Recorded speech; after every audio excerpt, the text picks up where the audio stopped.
Right, time to focus. Did you skip? Good call. Just a load of exposition, don't worry about it. It becomes clear throughout the movie that the protagonist is playing catch-up, emulating how you feel the first few times you watch the movie. This affords Nolan the opportunity to do what every mystery adventure movie maker loves to do, hide the obvious in plain sight.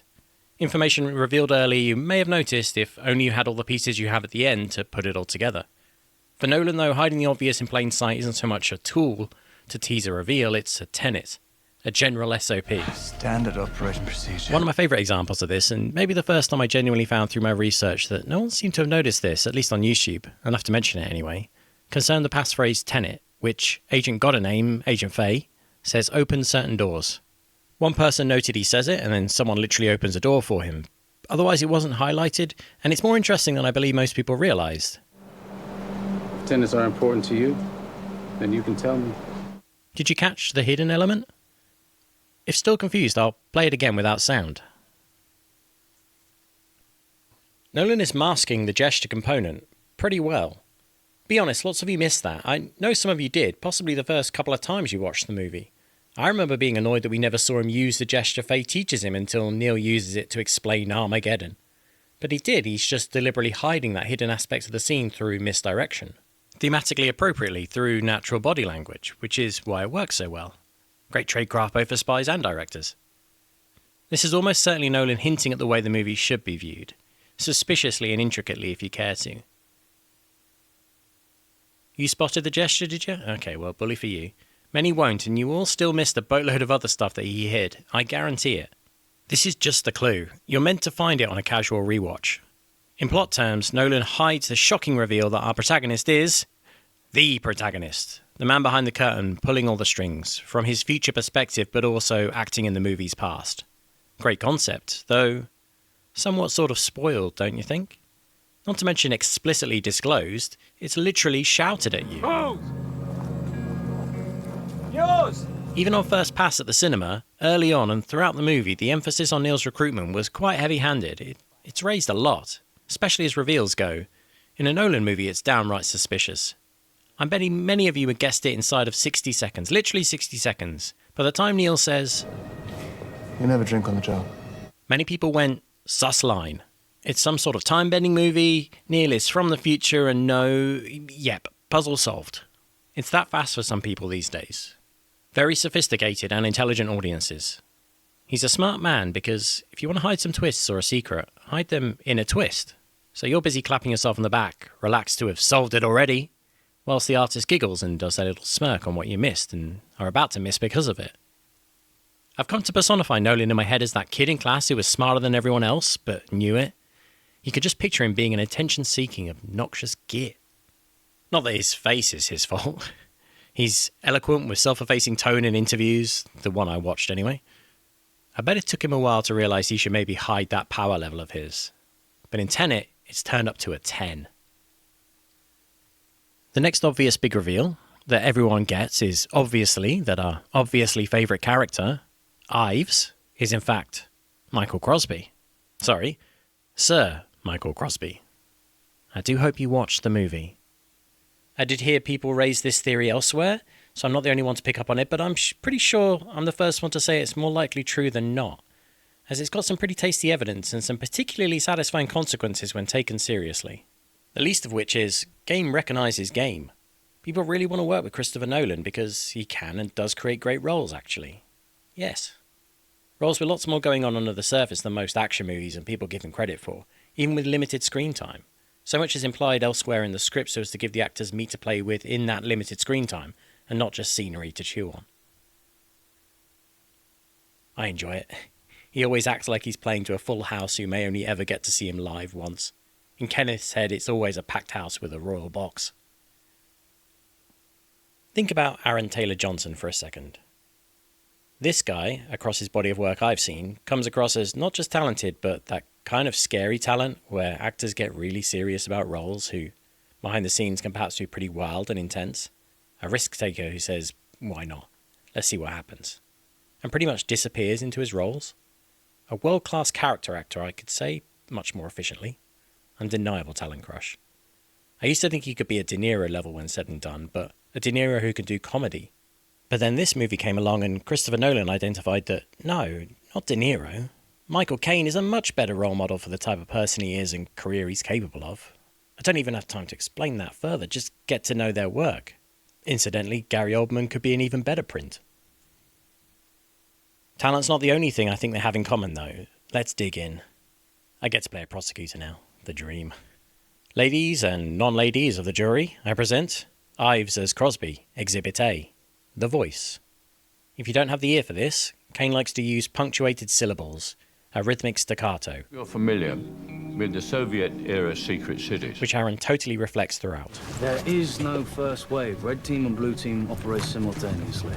Compare these to the silky delivery of John David Washington. You British don't have a monopoly on snobbery, you know. It's more legato. More of a controlling interest.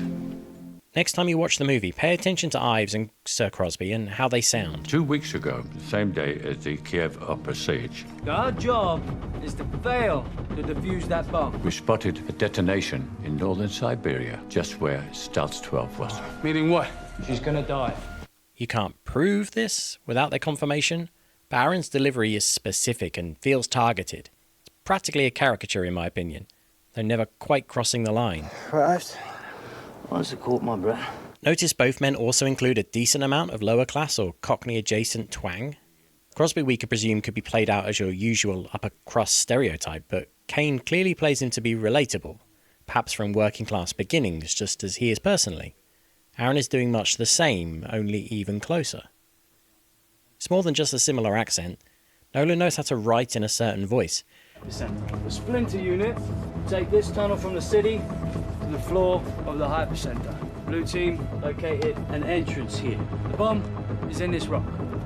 High above to trigger a collapse, sealing the cavern. I feel it's Nolan writing for Caine. Well, writing for Aaron as a young Caine, which sounds like charisma with self-awareness. Commanding yet relatable. Task undetected. Which is? Need to know and you done. Any other stupid questions? Do you hear it? I feel the respect the steward shows Sir Michael Crosby could well be hinting at, among other things, the way men will understandably admire and demand respect for commanders who were also on the front line and often were the first man through the door. One of the first few men through the door. It would explain away some of the un-Nolan-like knobhead shade the steward is given in the writing. I presume you mean Sir Michael Crosby's lunch. Presume away. If you follow me. Because from his perspective, how dare this Brooks Brothers American not bother to find out what earned Sir Michael his title and respect? Nolan didn't make this movie to lean on easy stereotypes, I promise you. Now to the physical, and there is a lot here. Point 2.A, the physique and posture. Tall and upright. Young Caine is not a perfect match for Aaron. He is maybe what Michael Caine would have to look like now, but Crosby keeps upright and is no rake in that suit. Broad. The jaw is also strong on these guys. Similar shaped features. I'm not good with faces at all, though. They aren't dissimilar at the very least. Minor points? And look here, point 2B. The very similar body language. Arms pointedly crossed. Arms crossed a lot. It's a genuine character affectation that Aaron adopts. Michael crosses his arms in this scene, which you may not find suspicious, but it's against Caine SOP to casually do that. I remembered watching a show about acting on the telly as a kid. It was a masterclass delivered by Michael Caine. I went and found it's on YouTube. I'll put a link in the down below.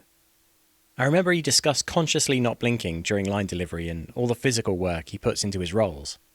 Point is, closing your arms here would normally be indicative of being withholding, which, if he is, only plays into the theory. Otherwise, why do it? He has his lunch to pick at, and Michael Caine wouldn't do a movement just out of personal comfort. I think it's because that's almost the only subtle physical affectation you can adopt in this short, sat-down scene. Aaron runs with this, because if anyone has seniority, it's Michael Caine in his last Christopher Nolan role and movie. Could Aaron be his natural successor as Nolan's continued supporting actor collaborator? I hope so. Here's me betting. Need more? 2C. The piercing blue eyes you just get lost in. Like, for real, we get close-ups and everything. 2D. Hair. Aaron has naturally curly hair. Not in this movie. This short cut of a paramilitary could also be shorter, or cooler. It could have been natural, but it's a specific length without a curl in sight. Look at the side parting, the style, and then this nick in his hair. Then look at the line on the right-hand side of Crosby's. It's a crafted character, seemingly to a brief. Last physical evidence 2E. This is key, actually, so I'm going to save that for last. Reason number 3, Ives is Crosby? The humour. Another important identifiable quality of both men. Nolan crams Kane's scene with jabs and lines, and Aaron gets way more than his fair share of humour given his screen time. It's similar stylistically as well. American bashing. Brooks Brothers won't cut it. This is cowboy shit. The protagonist bashing. Don't get on the chopper if you can't stop thinking in linear terms. Can I recommend a tailor? And straight to the point with light disarming sarcasm/not sarcasm. Need to know and you don't. Any other stupid questions? Save the world, then we'll balance the book. Hands over that bank card pretty quickly, doesn't he? And uses the phrase, save the world. From an arms dealer? Crosby knows the stakes. Crosby is Ives, Ives is Crosby. Probably. B. Crosby. Sir Ives. Crosby's favourable opinion of the protagonist is even one of those rare notes in the script. Why? I think it's leading us in the direction of Ives' prior favourable opinion of the protagonist. Which is my next point. Listen again to this clip and note the beat, the slight pause to nothing. You may have an inflated idea of my powers of seduction. Hardly. This joking assessment of his charm comes from some sort of personal familiarity, it feels like. Maybe even knowledge, rather than his ace in the hole, which is played as an afterthought. So I think this is quite likely implied banter, earned from time in the field, however brief. Perhaps observing him around Kat, knowing that appears not to have been his MO. Which is another clue, as the clip demonstrates character sensitivity, someone who knows how to placate and persuade. Nobody talked. No, no offence. The first couple of lines between characters are typically going to be pretty significant. In this case, it's not just what he says, but how he says it. Started without you. Hope you don't mind. Look at the expression. Right? It's cheeky. Not to mention likely a fun possible reference alluding to his role in the decades-long temporal pincer going on in the background. Then he looks down, sobers up, as if composing himself just a touch, like he needs to tread carefully before beginning and maintaining his cover and the protagonist's ignorance. Michael Caine is one of the greats, remember, and that is super subtle if it's anything, but these guys could pull this off. Evidence 5, I think. Ives, the name, is derived from yew, as in yew tree, a symbol of longevity. Crosby refers to of the cross, maybe representing the sacrifice he didn't make, or will right after this meeting. Quest line completed. Eat lunch, then a bullet. Dark read. Quickly back to 2E, the real good stuff. Look at this long shot of Ives looking a little gut punched. It's a visible reaction that happens right after the protagonist, for absolutely no reason, says this, like this. Sir Michael Crosby told me about a detonation in Stocks 12. Why does he drop this name? Almost doing a Kane impression himself. We only just mentioned it, but the movie does a bunch. Ignorance is our ammunition. It's a line repeated frequently, meaning a clue, remember? The protagonist doesn't need to divulge this connection for any other reason. Is it just helpful exposition? This far along? Through face masks? Have you watched the Opera House scene? We are starting to see that thing as a mess for a reason. Our Opera House opaqueness reason number 3, I think. Nolan proves with it that he's more than happy to leave certain elements out. Respect the writing craft, he wrote the script. This isn't the studio or rewriter insisting on a helpful callback. Anything specific, odd and included will likely be there for a reason, and we should pay attention. It's a wide shot suddenly, for which Nolan no way cares if you see the background of. Background is usually there to hide the foreground, or vice versa, almost as a rule I will show. In this instance, the element being masked will therefore likely be the foreground. There's nothing in the back of this shot that couldn't be an Easter egg that we don't see elsewhere. There's interesting inverted eye candy like water streaming back into a hose and lots of people being cross-inverted. Cool details that likely exist to hide what is happening emotionally to Ives. That's the key element of the shot. Think of it like poker. If they're playing strong, chances are they're hiding something. Got a weak hand.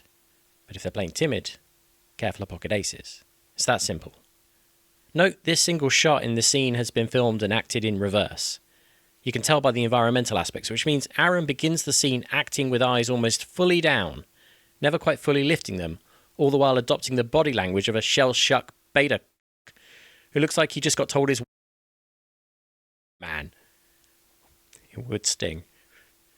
But Ives says some connection... I really hope Aaron has a sense of humour. Ives has some connection to that name. It might even be his original family name. TENET, the organisation, surely suppresses identifiable details and uses fake names to prevent posterity pre-ruining their involvement by sending back kill orders. We can infer. Most of all, we have to set this up with nothing in the record. That's what I'd try and do if I was a future Armageddon plotting zealot. Ives will not be his real name for sure.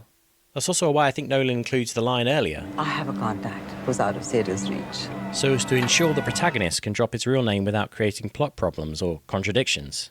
We're also going to totally read further into it later. Regardless, Crosby is on the inside, incredibly old, and integral to the decades-long temporal pincer.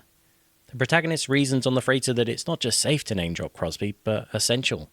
Because he strongly believes he will need his assistance in 50-ish years, by their chronology, and don't want them eating a bullet prematurely, to put a not-so-subtle point on it. There's more evidence on this to come.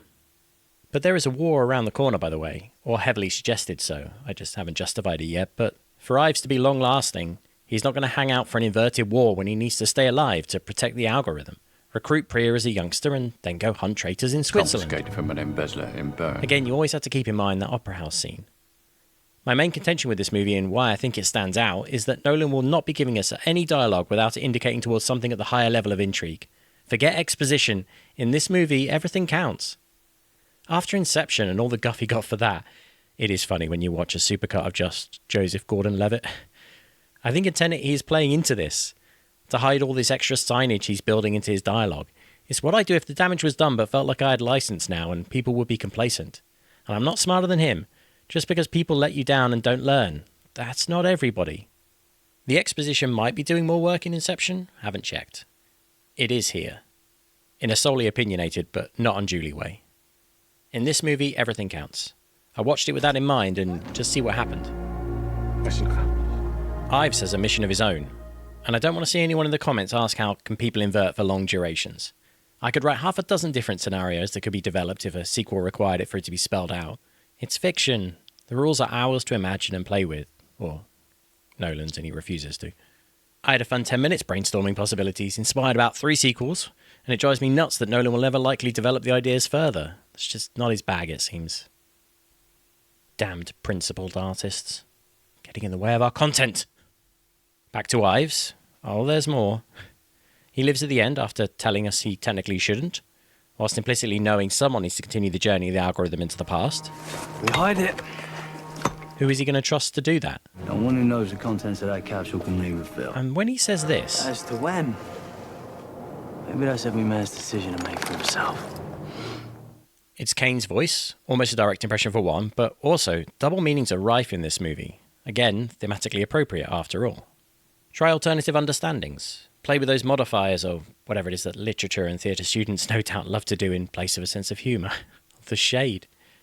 True. Ives says, we hide it in the past. When is every man's choice for himself. If we can't interpret sentences backwards in this film, I give up. I think that string of sentences is doing double duty. It would be child's play for Nolan. It's child's play, really. Child's play. The literature nerd, to clock fun sentences that can be interpreted slightly differently. Ives is already planning a life in the past after hearing a totally unnecessary but genuine name drop a few scenes ago. He's got to live and use his family name to earn a knighthood, probably for a bunch of reasons that Crosby appears to exist for that I've listed. Nolan lets the character live and walk off, barely hinting at his exciting future past, except to say this. If I ever find you, I will. What better place to keep an eye out for loose ends than in the high ranks of British military intelligence? He would have more than a leg up with investment moves and trends to exploit too. Need to buy his way into the British establishment. A mention of behaviour by a character in a film is very often a hint at prior behaviour of said featured character. It's a classic move, the it takes one to spot one rule. This is my honest and best opinion on the matter, even if we have to read between the lines. And I know I've gone on about this at length, but this is why I'm doing this, to show you just how much evidence there is when you take a microscope and trust your writer has your back. I'm not even quite done. The funnest, most unverifiable reference Nolan may be making to this connection is that I think there could be merit to these two inverted name drops specifically. One early in the film and one late. Eldest niece of Sir Frederick Barton. Sir Michael Crosby. The only two times it happens, practically at inverted points. So my favourite headcanon is that the double Sir reference is Ives returning the favour to the protagonist in a way, hinting at people involved at events that must happen way outside those featured in the movie, people they must reach out to later. It becomes far too speculative to mention how or to be used as evidence, but the mere mention of another Sir with definite military connections or connotations, I hope suggests that Nolan intentionally put these both in to hint at not just the possible character connection, but the wider world of Tenet that extends far into the past following the organisation's initial conception by the protagonist by the end of the movie. Here we appear to be begging for the first ever sequel-prequel. Which would it be? It would be both. I sometimes hate Christopher Nolan for what he's done for and to me. I must move on. But there is one last beautiful piece, though. Very darkly lit on his left side is Michael Caine throughout this scene. Is he just hiding the slightly bald line on the right side that Caine refused to get done? Could be, could be. No, oh wait. What's this in this shot? Let's zoom in. What are those kind of darker marks? Wait, because... Can you pick it? I hope not. Boom. Got you. Ives is Crosby. Except, I'm sorry to report, there are literally no signs of any head marks on Ives post this headshot. Zero. I was so sure I had it then. I may have said, got you, out loud. Lol. Perhaps not conclusive then. Is Ives Crosby? How strong was the case? I did my level best to win that one. Comment below. If you want conclusive theories, I've got lots more for you. Also, I want this meditating guy to be me here. Say nuts. Now let's go. Let's go. Boy, I hope you watched Tenet recently, and if you spotted this, good job. I didn't at first. Picture me motoring along one day, conventionally, and ignorant of any theories on Tenet that exist. This was a while back. I start mulling over some of the implications or problems in the movie when I get annoyed by an important fact. Nolan seemed to ignore a character almost altogether. And it clicked. Straight from my right brain, of course, that's the answer, I think. And then I panicked, because I've been looking for a film theory to launch a YouTube channel with for ages. But I can't check if I'm first, there's driving happening. So I get to the destination a little earlier than planned, get the magic rectangle out and search, and yeah, damn. Videos explicitly titled about it. Of course, people spotted it. Always the case with my ideas. I searched, Tenet is Neil Max. Do I write Cat's son? Because, again, he's not given that much screen time and you sort of forget about him. Definitely his name. So I watched the movie, confirmed it for myself, then recently checked out those theories after. They pointed out that Maximilian has Neil inverted at the end. I would never have caught that. Cool spot. But overall, I was surprised to see, at least on this platform, the opinions were pretty wishy-washy. A lot of could he be? Some people think maybe not because of X and Y inversion difficulties, and it's not explicitly spelled out, etc., etc. I'm here to tell you that if one theory is true about Tenet, it's the middle third of this video, but if another theory about Tenet is held to be true, it's this one. So I'll say it, Max is Neil. Neil is Max, just a couple of decades later in his timeline. And I can illustrate why to a degree that I think meets the burden of proof. There is the blatant stuff. He knew about the day Sator was missing from his yacht. It's the 14th, 10 days ago.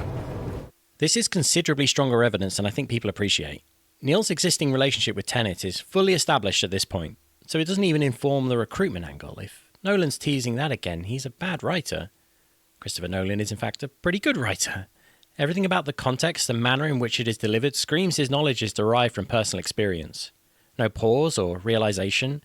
They firmly fixed in his mind, right after Kat says, I went ashore with Max and he flew off, but I don't know what day it was. I went ashore with Max. I don't remember when. Oh, it was the 14th, pipes in Neil. Family context, with Max explicitly name-dropped inside that bit of mini exposition. And of course, Paddington plays it as deep recall. Not eye-line towards the other characters. He doesn't even bother to cover for a moment. The protagonist mentions the Ukraine intel, which helps hide the moment from the Nolan and audience perspective. Neil, however, is conflicted in his feelings, deciding to just move on under higher orders to maintain ignorance. Why was this single moment not enough? Anyway, you think there was a lot for Crosby? Strap in or hot wire a Jeep. Neil speaks Estonian, You said you spoke Estonian. It's not Estonian. which is not on the curriculum in England, FYI, even in Cannon Place and surrounding boroughs. But if growing up your billionaire dad speaks it and wants to distance you from your English mother, yeah, you probably do. I bet the nanny has been told to only use Estonian. If you have the movie, spend a few minutes closely watching the way the nanny behaves. She's acting like a woman under orders, acting uncertain and uncomfortable at Kat's presence, quickly calling for the car. I'm just saying it's good directing and subtle acting for what amounts to just a few seconds of wider context. So if Neil is Kat's son, or grown up, the first time they meet the language used should be significant, and it sure is. Anything but compromising her in Priya's eyes. He wants to protect her. He then steps in to reassure her and back up his boss. Not if we have something to say about it. And we do. It's pride. He's taking pride in his role within TENET, now finally able to interact with her about it. It sort of happens again with Neil butting in on the freighter while shown to struggle with his gear, like a child with a jacket zipper. With the dead man switch. The fitness track. So cute. It feels like it's his idea and he wants his mum to appreciate what he's deduced. Acting a little childishly, which you'll see he does quite a bit. One wrong turn, in come the cavalry. Don't touch them! That's not fair. I'm calling the cavalry. It's child's play, really. Child's play. Right. Who are you? Who are you? A slightly unnecessary and strange question I find in the full context of an action movie, the character and her priorities. It doesn't go anywhere, and it's not in any context of the protagonist being his mentor, who is out of shot. That's relevant. It's bad writing and directing, in my opinion, if he is not Max in this moment. Plus, she is not throwing the line away from just reaching consciousness. It has some weight. Who are you? Add this to the very Nolan-like pause. Details matter. Watch them together in the container. He shows constant attention, sitting by her side throughout the journey, just as earlier in Talon he's positioned at her head looking down. Where just shortly after, as a result of the protagonist telling him he lied to Sata, his reaction is immediately to Kat, pained by the momentary thought his mother might not need to have been shot. Back in the container, think about those initial lines again and watch how the scene is framed. Who are you? Let's start with the simple stuff. Clever deflection and reference to a long story that he can't tell her. But even more interestingly, it's a visual and almost verbal reference of every time she no doubt sat by his bedside reading stories when he was more vulnerable. Mirrored in their roles, which happens more than once. When he briefly wakes up, without mentioning her, he glances over to her bedside before going back to sleep, like a concerned guardian. Yep, still breathing. Does she need shade? Ah, smells fine. When Kat says this, Including my son. again, it's something oddly placed in the script in my opinion. It doesn't change the stakes from an audience perspective. It's already everyone, everywhere, every when. We barely get to meet the kid. Not to mention the bits we do see make him out to be an unrelatable toff, who hasn't even had to learn basic schoolyard survival skills. Double strapping with those socks? Day one beating for any actual relatable kid. How has he reached natural history curiosity age without a savage... It's the money, isn't it? Yeah, rich kids get so many passes. Anyway, Including my son. sure, it's not totally out of character, but it has heavy clue quality. Otherwise, it's kind of weak writing. But then Neil gets to put her straight to sleep. No questions for you. She's panicking over something he knows she doesn't need to stress over. It's strong writing, because all these connections pass you by until you know what to look for and know why they might be there. You sleep. As fast as you. He even winces after injecting her, hating to cause her any pain, given that connection. He then ever so gently lowers her arm and literally tucks her in. Another inverted parental moment. He's a cute kid. He's everything. That cut. This edit should bug the hell out of you. I'll say this, I trust my instincts, they're my only decent guiding tools. My analytical ones are as blunt as a Kenneth Branagh accent. Play again, so shifty. He's a cute kid. He's everything. If something ever feels off in Nolan's work, it's almost definitely because he knows what the cut should be, and is purposefully acting against it. When something feels too fast, or you get an extra beat, Goodbye, Sir Michael. or if emotion is present, How do you know about that? good chance that's where the extra content and context lieth. He's a cute kid. He's everything. So fast. No time to show her reaction or let this meaningfully play out on her face. It's matter of fact, almost fourth wall breaking. Check out how long the camera lingers on the protagonist after the one reference we get to Neil's bilingual character trait. You said you spoke Estonian. It's not Estonian. Come on, people, think. That line, it's so totally ancillary and unnecessary to the overall context of the scene. That's for us. Think about it, he's put the camera pause in a car chase sequence.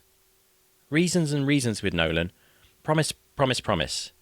I watched Oppenheimer only once so far, but was struck by just how damn well that movie's put together. It's edited and directed as cleanly as all giddy up. Because I doubt he's trying to hide as much in that movie. Less need, it's a dramatised historical account of sorts. I haven't studied it, but it's paced so well and the story, as relatively complex as it is with all its real name characters, time periods and twists of its own, it's still very followable on the first watch. It feels really smooth. Want an Oscar, don't you know? That's clearly what the industry wants, and it is great storytelling. I prefer this. This is everything. Sly, sneaky, offbeat. Let him tell the story in a way that serves multiple purposes. Betting your life on whether Christopher Nolan has written Neil to be Max is foolish, because Nolan would almost certainly say he didn't write it specifically either way. The possibility is there. He doesn't like to tie himself down. It's smart. Always leave wiggle room. The coward. Because he 100% is Max. Not going back to London to check on Cat, are you? No, it's far too dangerous. And this is basically conclusive proof as I'm concerned. In this scene and moment, Neil wouldn't be thinking of Cat alone or his mentor's burgeoning potential relationship with a woman he's known for a few weeks. It distracts from his character's climax. Unless he knows Kat. She's someone he cares for, who lived alone possibly for years post-movie, likely suffering from abuse-induced PTSD. There would be trauma, metaphorical but also visible scarring that Nolan indicates more than once, both in dialogue and metaphor, as well as being the most likely outcome. Neil saw this happen, lived through it in Kat's future, perhaps now knowing that the protagonist could have been there for her. We can infer she would be likely reluctant to invite anyone new into her confidence, and we know she carries a flame for the protagonist. I believe all this inference is what's required to truly understand what motivates Neil to be such a goody-good boy. Think how his recruitment went down. Full disclosure of his mother's hostage lifestyle and situation would have been required eventually, or at least pondered and reframed considerably after discovering his missing, presumed dead, murderous father's efforts. You couldn't leave out the Sator family involvement in the potential apocalypse for very long once initiated into Tenet, certainly not when at Neil's level in the movie, already undercover with Priya and about to be even more so with an early the protagonist. You absolutely wouldn't want to pull the rug. You need him committed. I'd have been timely but pretty upfront with the pitch and broad strokes of his legacy. Dad, a massive no-shades bad guy. Your mother, you may have realised, was a trapped, physically and emotionally scarred woman by the relationship and events. The world is going to crap anyway, but it would be way worse unless we recruit the best, preferably already compromised people. Like you, Max. Plus we need your inside knowledge on Dad. I'd leave out just how close he is going to have to get to his family in the final weeks, and give him several years to wander the world, get into religion for a bit and think it through. Allow it to be his decision because, eventually he's going to need that level of commitment.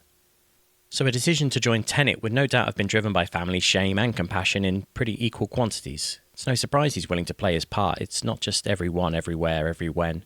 It's in his blood. He may be the only one who can do it, and his mother's freedom is at stake to boot. Getting incredibly speculative on what happens to Kat and disclosure made to Neil/Max, but not on whether Neil is Max, because he totally is. Anyway, it's fun to imagine and think through what motivates and drives these people under the greatest of stresses and consequences. Then put yourself in their place. A morbid but illuminating kind of fun. Of course there's more. There's always more with Nolan. I'll go faster. The bond and bromance our hero couple share in the ambulance and obviously at the end, it may be played out with the energy appropriate for a mentor/mentee relationship, but in movie terms, do you think that's enough for Nolan? The protagonist is like his cool boss? Nah, mate. He Max. Remember, the studio was going to let him buy and crash a plane?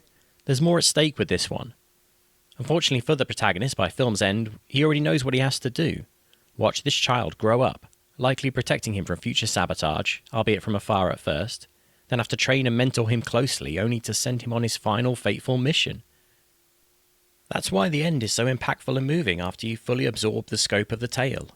Imagining what must be going through this man's head, building the resolve, accepting the inevitable pain destined to be repeated. Back on the freighter, Neil is lost in memory, dropping the 14th date, when Kat wishes that her son's final moments will not be filled with I anguish. want those moments to be full of anguish if they're going to be his last. They're not. It could be understood as they are not going to be full of anguish, but it's clunky if it's intended that way, and it's simply not the line used. It's they are not. They're not. It's a clever use of tenses, but what's more, look at where the eyes go right after. Yep, at Neil, then quickly back again in reaction as cover, but with blinks. John David Washington's doing excellent work there. It would be just too much if we saw Neil in shot, I think, but we are, by good directing, fully aware of their orientation and can read the signals accurately. There's no connection here to the recruiter twist revealed at the end. The potential scope and duration of this operation is dawning on him, and he's sussed out Neil as Max. The entire sequence that follows is telling and supports this. Remember through all this that the protagonist becomes that by the end because he is able to build the bigger picture, so he must gain the full scale of it for it to be a believable and satisfying story arc. And remember, Nolan does not do sequels, so for him it would be essential for the protagonist's character to be seen by us to reach a point where he can become someone who has the insight and commitment to pull this whole operation off as its instigator. Hence all his emphasis on the suppression and secrecy tenets of Tenet in his dialogue throughout and from the jump. Somebody talked! Who was it? Was it you? Secrecy, loyalty, compartmentalism. Here, though, in the immediately following scenes, he's thinking through the implications, going all side-eyes everywhere. Did you see that? Your eyes are on the guns at first, when later your eyes can be on the eyes. Maybe you saw it and still write it off as more future trainee/mentor reveal fodder to add to the pile, but consider the context of the scenes directly before and after. Immediately after side-eyeing Neil, twice in just a couple of scenes, the protagonist pre-warns Kat, gives her a phone and says, When it's over and you're raising your boy, carry this. raising your boy, that's for us, and possibly for Kat in time when Max starts to pull a Marty McFly and begins to look exactly like a guy she spent a week inverted in a container being nursed by. Priya doesn't even target him at the end, spoilers. That line is again for our benefit. Max is constantly referenced, always in the picture, and yet hardly in the picture at all. Get it? He's a cute kid. He's everything. My favourite one of these telling edits happens when Sator expresses regret for bringing a son into the world that he was going to try and end. Look at what Nolan immediately cuts to. Bring a son into a world I knew was ending. I think God will forgive me. The son, fighting to save the world. The mirrored action of Sator, growing up to defy him. It's all very Shakespearean. Max is Neil, Neil is Max. This is why movies can be worth rewatching or reappreciating like a great book. There are layers. Right, final page. Let me go if I agreed never to see my son again. Let me go is said by Kat twice. It's then echoed by Neil in his final scene. Now let me go. Though markedly different contexts, it could be intentionally highlighting the healing that has occurred or been attempted over a generation. Once trapped, now free to willingly walk or jog to your destiny in support of a noble and important cause. Wait, how does he get into the tunnel? Neil leaves us with... You have a future in the past. Years ago for me, years from now for you. Years is said twice and played with emphasis. It ain't just a few, I think we can safely For presume. me, I think this is the end of a beautiful friendship. God But for blimey. me, it's just the beginning. Let me get out to some stuff. And then, I'll see you at the beginning, friend. very next scene, after a small murder or two, we're in Cannon Place with Kat and Max as the protagonist looks over both of them at the beginning of an arc we just saw concluded. Nolan delivers back-to-back shots of the protagonist, lost in thought and complicated feelings, staring at characters he clearly cares for, one of which we as the audience are led to ostensibly ignore until this emotionally critical moment, both facing and walking away from him at a distance, carrying backpacks. Context clues. I honestly don't know how much clearer he could make it. Among all of this, let's all please try to remember that Tenet is a movie literally about the creative potential and concept of messed up chronology. Written by Christopher Smugpants Nolan. That kid is Neil. Go watch Tenet, please. There's so much left to spoil, believe it or not, and it's a great movie. Finally, you likely clock Neil is from Money and the upper cross like Kat. Sure, the accent, which Robert Pattinson had to adopt and practice for the movie, but he also has a master's in physics, which, just like speaking Estonian, he doesn't use in the movie, and neither are required from either a story or pacing point of view. Aside from being exactly what you would study if you found out early on that in the near future there would be world-changing breakthroughs in the invention and application of reverse chronology, directly leading to inverted nuclear warfare, I mean, it's either that, join the army, or get into religious studies. Oh, look. It's also a decent hint towards the higher education you know he will have access to, that we get repeated clues and connections about as well. Neil is meant to be a cultured, highly educated, stylish, daring, charming, spiritually mature, self-sacrificing, lock-picking genius badass. If you hated how unbelievable that character seemed, go watch it now. Nolan has sneakily put his whole origin story on screen, slyly justifying the source of Neil's initially undeserved swagger of unbelievable aptitude and suitability. Lucky stroke this guy was around. A billionaire nepo baby to a sociopathic father with a dark legacy, raised by a traumatized and equally badass mother in a world shortly about to go to hell anyway, who was already interested and embedded in different languages and cultures throughout his life, thoughtfully and compassionately. Says we're going to Pompeii and see lava.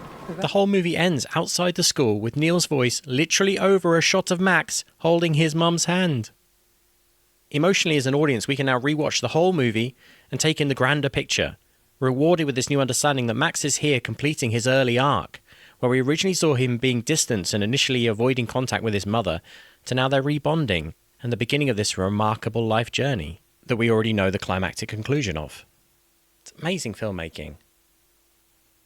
I rest my second case. Upper crust or not, come on, the man wears a tie under his tactical gear to a truck heist. Lol. Know who else wears a tie?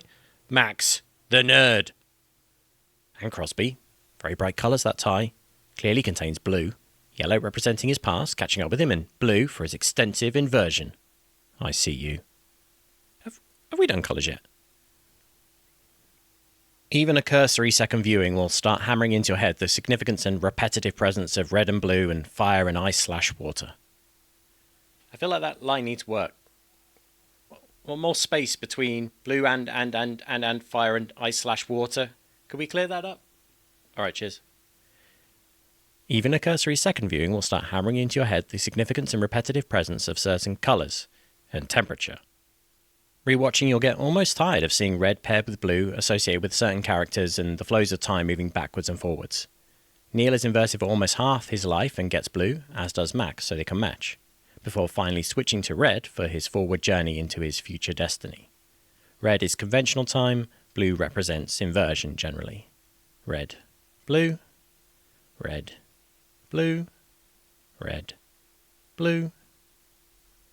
Red and blue have been thoroughly hashed out elsewhere, and you can plainly see it for yourself if you go look for it, so I won't dwell.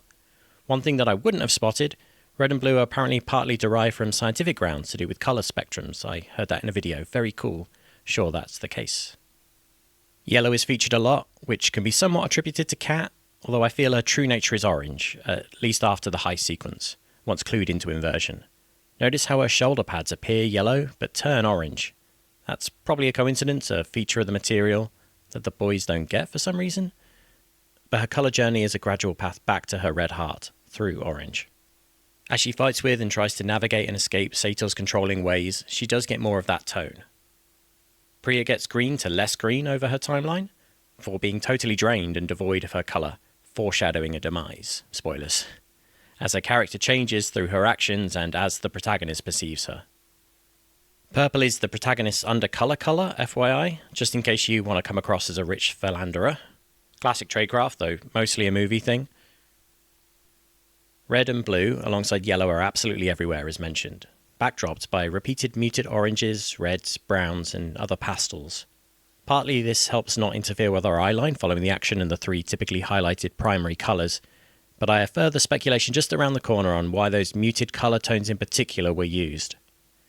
No doubt, though, red generally means forwards and blue inverted. Like separate here, and here, and here, and together here in this paper. Wait a second. Little tip, internet sleuths. Whenever bodies of text enter the screen, especially for just a moment, you're going to want to pause that. It'll usually be full of fun little Easter eggs, perhaps more. So, let's take a look. There's an image on the left about ensuring down generations, a nice thematic dark joke. A detail below it about poverty. The paper name is seemingly inconspicuous, but becomes relevant in just a sec, pin in that. But what's this about motorcycle helmets? Government to notify new standard for heavier helmets for motorcycles. The government would soon come out with one more standard helmet weight for motorized scooters. The elements were worshipped as well as the genii of the elements, and the sun, the rivers, and the early dawn were... What? So, What would you do next? Absolutely. Straight to DuckDuckGo. Oh, it takes me to a Google book link. An exact match, eh? The History of India, Volume 3, by John Wheeler. Where have I heard that name before? Wheeler, brief him. Right, so what's the next step? Well, you go to your copy of the History of India, Volume 3. The full text reads, "The elements were worshipped as well as the genii of the elements, and the sun, the rivers, and even the early dawn were propitiated as substantive existences as well as spiritual existences. Agni was the deity of fire, which illuminates the universe and lights up the domestic household. Varuna was the deity of water and ruling spirit of the deep seas." Interestingly, the newspaper version actually says pitter-patted as substantive existences, which is like rhythmic beats, right? But the word in the book is propitiated, which means to win or regain the favour of a god, which makes more sense. If anyone can figure out why pitter-patted was used instead, yeah, let me know. Who knows what he might do next, but it feels like Nolan's career was building up to two movies that he must have had in his head for a while, Tenet and Oppenheimer. Probably unsurprisingly, there are through lines between these movies. They both have significant war themes. Oppenheimer even gets a name drop, of course, but the fascination that Nolan seems to have appears to be, at least on some level, a spiritual one, or more specifically cultural, definitely philosophical, some combination. Because when I started digging into his indicated source material and rewatched the film with the new context, oh boy, that's when I got the tingle. I'm not talking about this. Haven't even read it all yet. It's dense for sure, but mainly because it feels too precious to even start breaking the spine of properly just yet. Hopefully I'll be able to update Patreon eventually with new things I find in this book, and my interpretation will grow and change. But it's a different book I want to talk about, a book within a book actually, that Wheeler's book and quote I think are instead pointing to. Nolan doesn't expect you to read this, but I think he's hopeful you'll read another. I'm confident many of you who are not Hindu or religious scholars will still have heard of the Bhagavad Gita. It's a book from the Mahabharata, the revered and massive Indian epic concerning two parties of war, featuring deities, demigods and their tales or histories, some argue, as laid out in Sanskrit. Fortunately, I'm not here to summarize that.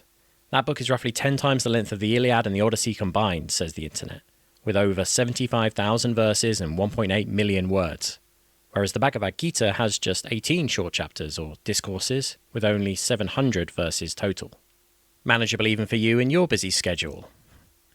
This hidden bond to India is one reason why I think we see an abundance of the pale orange, red and brown colour palette. I don't mean to reduce a culture to one visual colour representation. I believe we would call that what it is. I believe it begins with an R. But my memory tells me there exists, or existed, a Western colour association between that palette and South Asian culture or religions of the region. I'd have guessed that it could have been an unfair association attributable to the spices we imported, also unfairly under colonial rule. However, research concluded, it was a single search, that saffron, shades of golden, yellow and orange, is in fact the most sacred colour for Hindus. Check out Neil's coin. The red and orange hues contained in the thread all intermingle at a lower saturation everywhere, even in places like Tallinn and Oslo. So I'm guessing this is why the background cast got this colour profile, because I'm about to illustrate just how embedded this religious or cultural association is to the movie. Or not, but ask Christopher Nolan why everyone in the background is dressed like they've been painted by Johann Zoffany. But colour aside, the written works of the culture exist for us to confirm the Indian and Hindu association in Tenet. Reading the Bhagavad Gita doesn't take long, mostly long enough to get into the flow and context that will seem fantastical to our Western perspectives. After a time, I'd wager you could read it in close to maybe 2.5 hours or thereabouts. And therein the point. It's intended to be read and reread over and over. It's necessary and spelled out that way to the reader to be properly appreciated. That's just one point, but an important one to remember as part of our analysis. Okay, I have to teach you a little bit about things I've just learned myself, so another disclaimer. As you'll soon see, I am not, by any possible interpretation of the words, a religious scholar. I'm a content-creating hack now, but I don't want to cause offence by any interpretations. My pronunciations will also, unfortunately, mostly be butchered utterances of a Western tongue who can't even roll his R's. Sad but true. I apologise for any mistakes I make, and lastly, most importantly, sorry for our continued appropriation of your deepest teachings, symbols, and sacred wisdom for our silly sci-fi rom-com bonbons. But art's gonna art, and religion is just too substantial and significant and stretchy to not accommodate interpretation and integration into other mediums. I'm also going to have to go into Hinduism in some detail, because Christopher Nolan sure has. I do hope the algorithm likes long-form format discussions of esoteric religious history and symbology. Maybe I should do a TikTok. If only I could dance, we wouldn't have to suffer this way. As I'm basically about to argue, we could potentially read into the movie that, in part, Nolan is trying to spread the teachings and lessons of the Gita to a wider audience, reimagining in his own unique way much of the source material so as to ease people into the potential learnings available. By making a movie mostly aimed at Western people, who likely wouldn't approach the superphysical and metaphysical possibilities the Gita proposes in good faith or with a particularly open mind, he can potentially spread wider appreciation for some pretty valuable teachings or knowledge nonetheless. Or he just thinks it's interesting and rich source material to hide a metric butt-ton of Easter eggs in. I don't know. Unlike the movie, I won't spoil the book for you. Trust me, I couldn't if I tried. Hence, sacred. There are free PDFs online, obviously public domain. It is quite old. I like this version. Try to obtain and read more than one copy if you plan to look into this to sense the way it can be presented. A side-by-side or above-below version is intimidating but probably best, and after a while you will adjust to the rhythms and nature of the work, including perhaps gaining meaning from the text, whether you follow or connect with it at a deeper level or not. Look at me, persuading people to go read religion. Friends will tell you I'm like if Ricky Gervais and Stephen Fry adopted a baby and called it Hitchens, though maybe that's shifting. But it basically never hurts to read. Gain a greater cultural understanding as long as you always approach a text with a healthy amount of equal parts closed to open mind. A yin and yang approach to mix my philosophies. Why not? They certainly seem to. Oh Lord, I've been saying ying for years. Is it yin? Yep. Remember, my massively reductive explanations couldn't possibly be a substitute for reading it yourself. But it notably begins and ends with one demigod warrior or champion in particular, Arjuna, and his discourses with Krishna, a major deity or physical embodiment of the Supreme Being, as I understand it anyway. Hindus appear to have a remarkably open interpretation to all of this, FYI, which is nice to see. But who is Arjuna and why should we care? Arjun, as I shall actually be pronouncing the name because you hear different variations, is referred to by many as the protagonist of the Bhagavad Gita. They also have several other totally different names. Wikipedia has a list of them that I'm about to mispronounce a selection of, with the meanings that I'd like to read to you. Vijaya, always victorious, invincible, and undefeatable. Jisnu, triumphant, conqueror of enemies. Dhananjaya, one who conquered wealth and gold. Gudakesha, one who has conquered sleep, or one who has abundant hair. Loving the full beard and moustache, John David. Bibatsu, one who always fights war in a fair, stylish, and terrific manner, and never does anything horrible in the war. Krishna, not Krishna, but Krishna, it's probably not even remotely close. He is of dark complexion and conducts great purity. You never drink on the job. Mahabahu, one with large and strong arms. Did you know John David Washington was a professional running back? That's where this guy's been acquired. You can already see where I'm going with this. There were other names that were less relatable, but this is just the start, and the names are not the main reason I'm comparing our two protagonists. Because my point is not that Nolan is trying to recreate the life of Arjun in his weird time inversion movie. No, the point is that whenever he can, Nolan seemingly makes the protagonist a surrogate for Arjun, particularly the moral dilemmas he faces in the Bhagavad Gita and definitely his qualities. It's extensive. I suspect you could go on and on about the indicators in the movie that the protagonist fits into the Arjun or Arjuna model, so here's just a taste with a few examples for each quality. There are different or more I could have used in every case. I will absolutely be interested to hear from people who have more familiarity with the material, who can either contradict or, I suspect, contribute different qualities my surface research didn't pick up. Critically, Arjun throws down his weapons at the start of the Gita, but eventually takes up arms completely by the end. He was twice exiled, metaphorically beginning exile in a manner there, and about to be once more in a sense at the end of the movie, it suggests. Even from afar. Even from afar. Arjun was trained and specialized in archery. But he was also skilled in music and dance. In all seriousness, John David Washington is definitely more coordinated than your average action star, and the choreography of the fight scene is elaborate. Nolan could well be highlighting this quality as best he can via an action star's traditional model.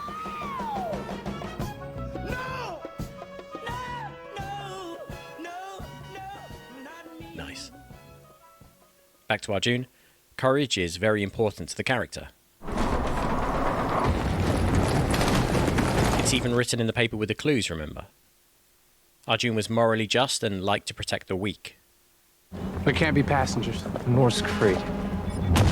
Known for his loyalty. Clear yourself. Once they clear. Did my team get clear? Physical strength.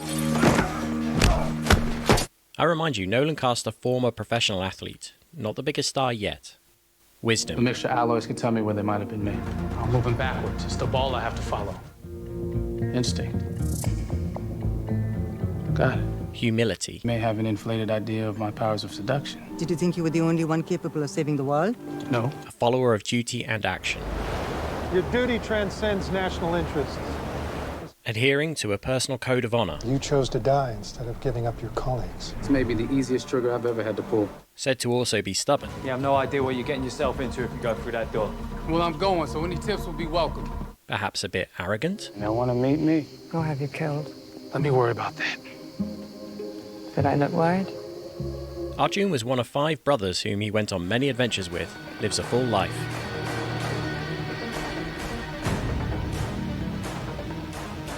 Arjun was also the best of the bunch. He's meant to be the best champion, and he's certainly our champion.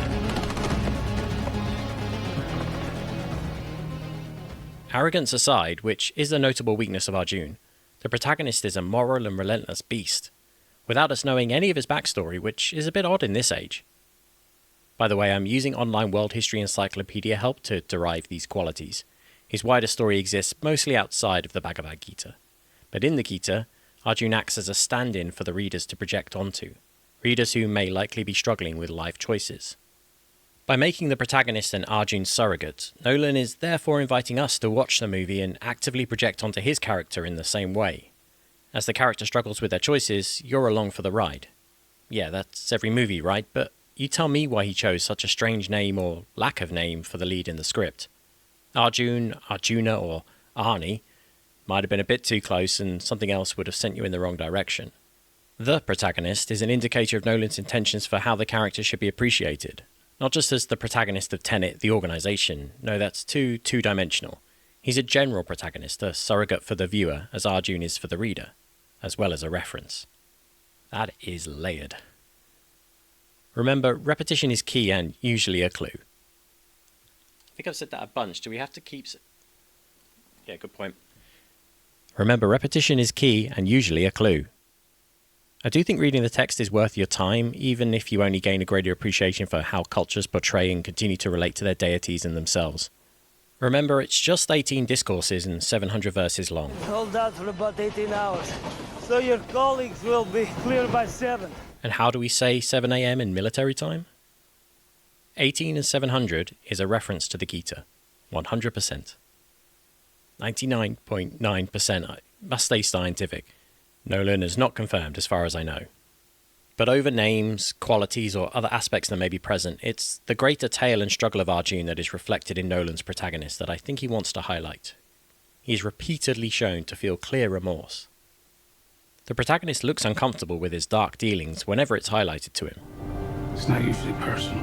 Oh, he's dying anyway. Arjun's initial reluctance, but eventual action, which includes having to kill former allies who come to be on the opposing side, is a key part of the demigod story. Taking up arms for your cause, even specifically against your mentors or peers. We live in a twilight world, and there are no friends at dusk. He has a duty to perform. It's all very dark. Welcome to religion. Which is why he looks sullen here and also swallows here. Showing the internal struggle his cause is putting him through. You would be constantly concerned about secrecy and loyalty if you lived in the duplicitous and changeable world the protagonist does. Hint, you do. Nolan knew we in the West were going to be pretty ignorant of the text, characters, and a wider knowledge of the culture he was drawing from. Then, or maybe because of it, he must have realised, it's a gift. How can it be taken advantage of to play some games? Your ignorance was Nolan's ammunition. Ignorance is our ammunition. Now, watch a master at work. Pre-apologies for the length of this chapter, but I don't want you to feel like I'm being withholding. You'll think I'm going mad. I'm not. Well, I am, but it doesn't mean I'm wrong. This movie taught me how to actually use the speed functions on my remote. Do you know how complex and mysterious that thing is? It's like the Opera House scene. Totally indecipherable.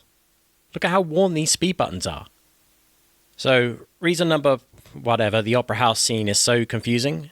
I think he wants us in detective mode. He's challenging us. Fine assumption. Deduction then. A while back, I'm watching the Mumbai sequence and the sit-down with Priya. I may be on my second rewatch after spotting the text in the newspaper when these reflections start bothering me. Very, very little is by accident, I try to remember, but the symbol repeated all over the glass, not really anything to me. Sort of like a crown, right? A crown but in a triple formation. It's a reflection of two sides of the lanterns outside, but given the insights and clues we have, I start researching Hindu and Indian symbolism. Hindu scholars, or those in the know, feel free to correct me here, but could this not represent the Magha Nakshatra, the 10th lunar constellation in Vedic astrology? Remember, we are in a throne room in the sky, metaphorically speaking. It's been modified if it even is, so you might assume I'm seeing things, but then it also kind of repeats behind Priya again in Oslo, but actually Estonia, in the landscape. Opinions are going to differ on these, but the thing is, once you start paying attention, Hindu symbols are everywhere. There is an almost literal dancing Shiva back there, mainline Hindu symbology that sort of dances across the screen for us. There's a Dharma wheel or Dharma chakra on this wall, which resembles the wheel of a boat. Yeah, we're in a yacht club, but that's how you hide the obvious in plain sight. This is not the best position in the room for spies to take, FYI. There are oddly placed lotus leaves here on the wall, important and revered symbols in the culture. So what, we're in India, you say? Well, check out Michael's lapel also. And that symbol on the left we barely have a moment to take in. And this mechanism is quite elaborate, don't you think? So what else might be found outside of Mumbai? Then it could go from theory to proof. Okay, if you knew what was coming, you would switch me off, go put on TENET and pull up a browser and start looking up Hindu symbolism. I'm genuinely suggesting you do. I promise you, you will have a much more rewarding time if you go play Christopher Nolan's little game for yourself. Because I'm about to spoil and tell you about every single one I found in 3, 2, 1. You still have the choice. Okay, fine. These red hands are legitimate fragile handling symbols, but hands together at the wrists and open like this, you will find reference online in Hinduism, though not given a cue, but it's still smart camouflage. Usually the hands are brought together in the Anjali or Namaste gesture, but again, I've seen them apart plenty in certain sources, sometimes embracing the Aum symbol, or Om. Om? Many of the symbols get embellishments or redactions. Up there could be a Purva Bhadrapada Nakshatra. Hard to say for sure, it's been changed quite a bit if it is, but at a distance looks close, which is all he needs.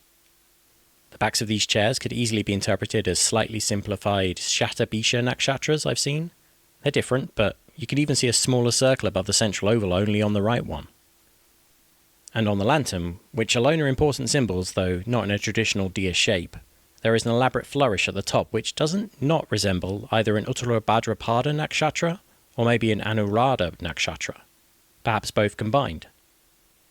These circles within circles I know I've seen online but failed to capture the name and have lost the source, so do help out. Seen again on the outside of the London Club. Granted that's not too uncommon a symbol, but again inside on the brochure. Once more multiple times on the ground there under the helicopters, and on this glove dispenser. Although again, that's a legitimate symbol and brand being integrated. I've read that a disc represents power in the rotation of the world, but I'll also have a guess at what else some of them could be soon. The Swati Nakshatra could be inferred from this cargo container image, minus just one twist at the top. An even closer approximation can be seen clearly in the left-hand piping of this gas mechanism, as well as conspicuously on the top of this gas canister. A warning not to hang the thing, I could be convinced it is what it says on the tin, but is it necessary for a movie? It does feel like it's been added, if anything. Kamandalu earrings here in my opinion. And this vase prominently between them could very well be another water vessel, though not in a traditional shape for a typical Kamandalu. I have seen symbols in the references that look just like that. As the camera pans up here, notice the brightly lit pot and plant. This I believe is Nolan's Kalasha, a very important symbol, though it's too dark to see a coconut, which would be at the heart of the leaves. Even as the protagonist chokes out this dude, distracted by his phone, it's highlighted but always not quite explicit. These door handles are certainly emblematic of swastikas, which originated in Hinduism. Compare them to these from the British Museum. Again, modified heavily, but they would have to be, and as part of a secretive vault compared to Swiss banking practices. With a literal Klaus running around with a red corsage thingy? Yeah, I could be convinced this is where he'd put them, and it's too integral to Hinduism to not be referenced. You might think this is conflicting messaging, but the adoption and perversion of holy symbols by the group you're thinking of, we discuss a bit in the bonus video. There are, perhaps not surprisingly, in a movie with war themes, a couple of possible indicators of creeping. I'm looking for a word that doesn't trigger any platform issues here. It's spelt M-S-I-C-S-A-F. Sorta. Whatever your opinion on door handles, that on the right is an inverted double Purva Ashada Nakshatra. If you look these things up, you will see there's great variance in the styles used. I think Nolan is drawing from one popular set in particular that you can probably find. Keep an eye out for a set of 27 nakshatras with the Marga Nakshatra specifically as a crown, and you'll have his main reference, I believe. If you want one clear example, this animal head on the life jackets is a near perfect print for the Mrigashira Nakshatra, said to be bull horns or deer antlers depending on the source. Both animals could be inferred from the nakshatra, and that representation and both are revered in the culture. Why do I also see a cow here? By the way, the Talon police force do not have deers on their emblems or upper arms, but Shiva does. This back clasp may be Venus minus just one line. That is maybe a stretch, as maybe these elaborate buttons on Priya's top evoking Shiva lingas for me. Whatever you tell me, that, the algorithm portion, is definitely a Shiva linga or lingam. And this speedboat is also kinda emblematic, as well as found only on or near water. If Nolan went hunting for a specifically shaped speedboat, I'm upset. I will be upset that he pulled that off. We don't get a full tripundra with a bindi as far as I can find, but 3 stripes with a dot could be reflective of the 241, the algorithm part, just with the dot placed below. The other closest image I could find are the 3 stripes in that window with a reflective dot just off center. All these odd shapes in the grassy knolls? Conches, promise you. Now you think I've lost it, right? But look at how many there are. For real, there's a bunch, all ovals with 2 distinct sides and each with a hole in them. If you think Nolan wouldn't bother going to the lengths of installing flower beds, just wait till I start breaking down styles 12 for you. Nolan says this movie is an experience, not a puzzle to dissect. Liar. Because every time I found one, I get that buzz you get from any tricky puzzle solve. This restaurant light could easily be, well, I've convinced myself must be, a deliberate representation of holy Rudraksha seeds. A key symbol I became certain must be present. The other bright but fuzzy symbol looks like some interlaced patterns I've seen representing karma and the endless knot. Creeping into Buddhism, and it won't be the only time. A very modified Shravana Nakshatra could be on Volkov's left hand, masked with Russian architecture inserted, more of that creeping word we discussed. But there's a pretty close Kalasha on his right, or possibly one of the chakras, maybe a Padma? So hard to tell, and that's the frustration. Only Nolan knows what he intended, and he's got me chasing ghosts. But the way the hand turns in this scene, he wants you looking at them, and they designed them for the film. These are not the actor's actual tattoos. I loved how these painted figures have their eyes covered in this scene, clearly deliberately and probably a metaphor for the blind state of the characters at this point in their chronology and story, but also strikes me as representing us, looking but not really seeing, seeing but constantly missing. I'm going to go on, because we haven't even got to my favourites yet. But remember, you can play this game for yourself. I've been quite thorough in my work though, so don't expect me to hold back or keep warning you anymore that I continue to spoil most everything. The forum below is open, no game playing on this video, heavily up like any good ones I missed if you don't find any yourself. I'll check once a week after a nap or 2, or 3, and emoji any I agree with that I totally didn't see. There are many symbols, nakshatras, signs of the zodiac, and even an entire category or 2 I haven't even included yet that you might find by yourself. I have one request regarding comments. Do not spoil a specific, easier one that I'm coming to shortly for activity time. Don't comment about that, please. Respect the request and allow for people who don't have access to the movie to have a go at least one. Be warned though, searching for these and referencing using Google and the internet is a total hellscape. It's so hard to find anything, ads everywhere, constantly redirected to the same Adobe photo stock. By the time you're done, you have 1 billion cookies and trackers. I'm definitely being targeted by a cult or two. I'm not lost. I'm researching a legitimate religion for fan theories. I'm too busy to find meaning in my life. I want you all to find meaning through engagement. I had such a good time at the beginning of the project looking for these. Shame I had to stop and switch to this part.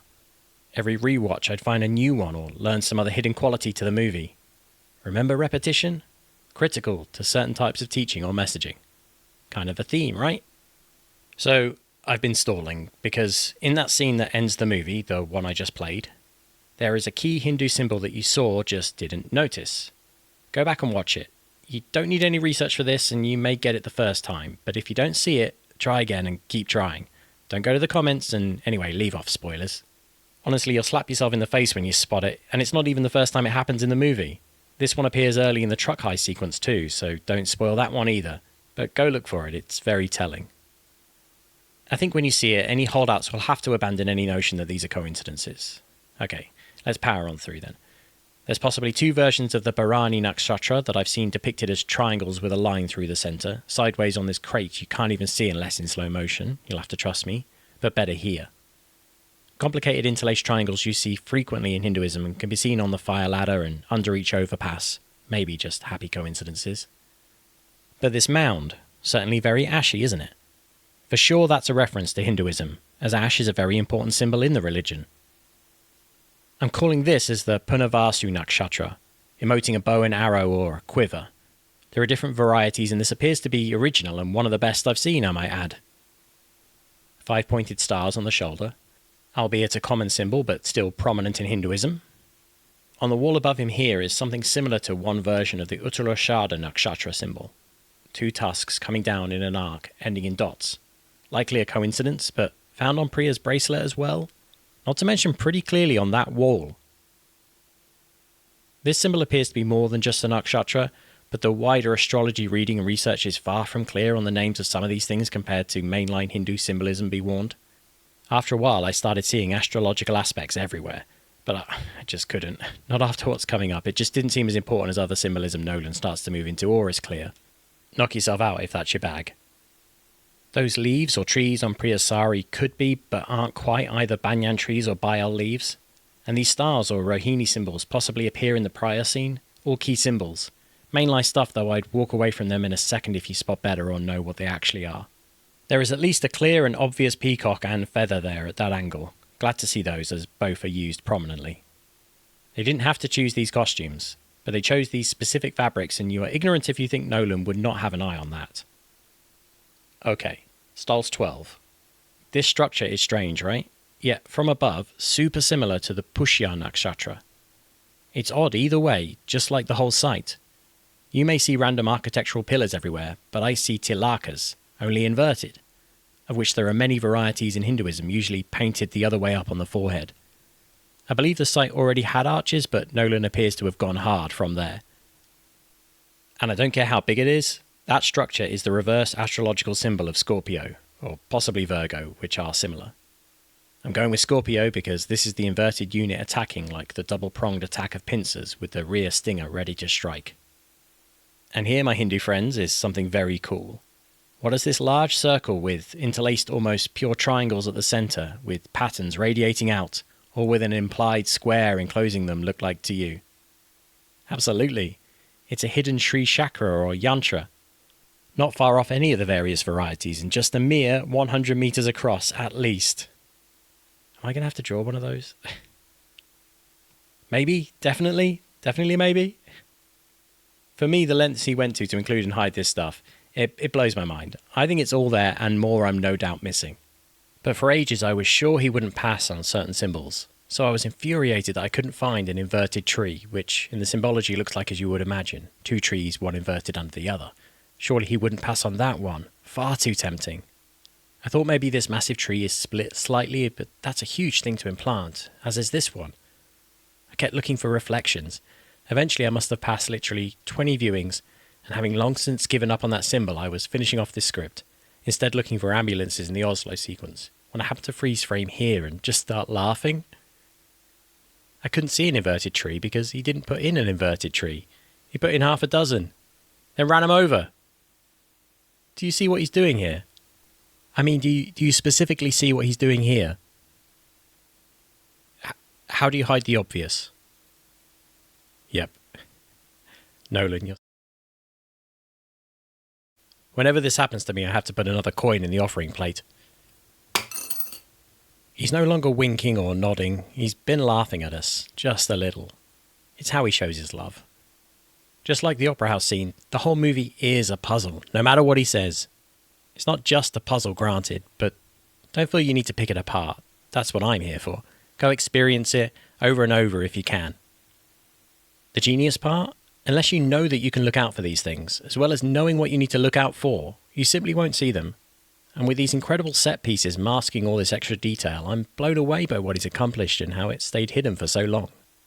I am desperate to find the Ohm symbol. I may not check comments for a few days whilst I keep looking, because guaranteed the moment it's uploaded, that's when I'll find it. It says Ohm on the helicopter here, but I'm not attributing that. Should I? I'm going to have to. Other symbols and graffiti just tease me. I need the symbol. I thought maybe the Norsk Freight bird logo, which I kept trying to force the lines in my head, but not anywhere close enough. Plus I think it's actually Garuda, Vishnu's mount, which has different forms, though often depicted as a very large eagle. And the symbol on the floor of the club is far too elaborate to fit. This sunscreen has an extra dot and not enough lines. That's again worryingly more Buddhist in nature. Please don't make me go down that rabbit hole, Nolan. I'm already seeing stupas in these light fixtures, and in that domed the algorithm part. I think I could lose a lot of time going back through everything, working out how the Buddhist notion of the Kala chakra and their written texts are probably all up in TENET. Just all up in there. Looking everywhere for hidden mandalas and working on mythic reality, wheel of time, cosmic socio-historical ideas. Neil lived in India around Sanjaya for years. I have 2 months, live in Yorkshire and have Wikipedia. Fortunately, my focus remained on Hinduism. Buddhists and other denominations will have to play their own game. I'm not above sequels. Subscribe and, well, I won't do any of that, but I will read comments. I won't respond, lest I get baited into trouble, but I will read them. This tiger alludes to India and the subcontinent in general, and incidentally those chairs look like teeth. That's not a reference, I just can't see anything else when I look at them, because it's been a really long time since I saw a dentist, wandering all over the damn place. Unless they're meant to be tiger teeth. You admire tiger. Doesn't really matter because his best ones are coming up. There's so much more! So, again, must focus. Unlike the camera ever can on that glass case. Notice how the case is clearly visible and prominent throughout the scene, but in no way the object's ever clear or completely identifiable. What do you think that even is? That is a representation of a trishula, a trident weapon, with a dharma or drum traditionally attached midway up. 100%. I'm doing it. I'm committed. It's definitely a weapon because it's not the only one. This might be my favourite. We get a scene on the way to Stals 12 featuring this marine equipment. Very distracting for the eye, but in multiple shots we get clear sight of those green safety signs made for the film. The first appears to be advising inverted people to wear a mask.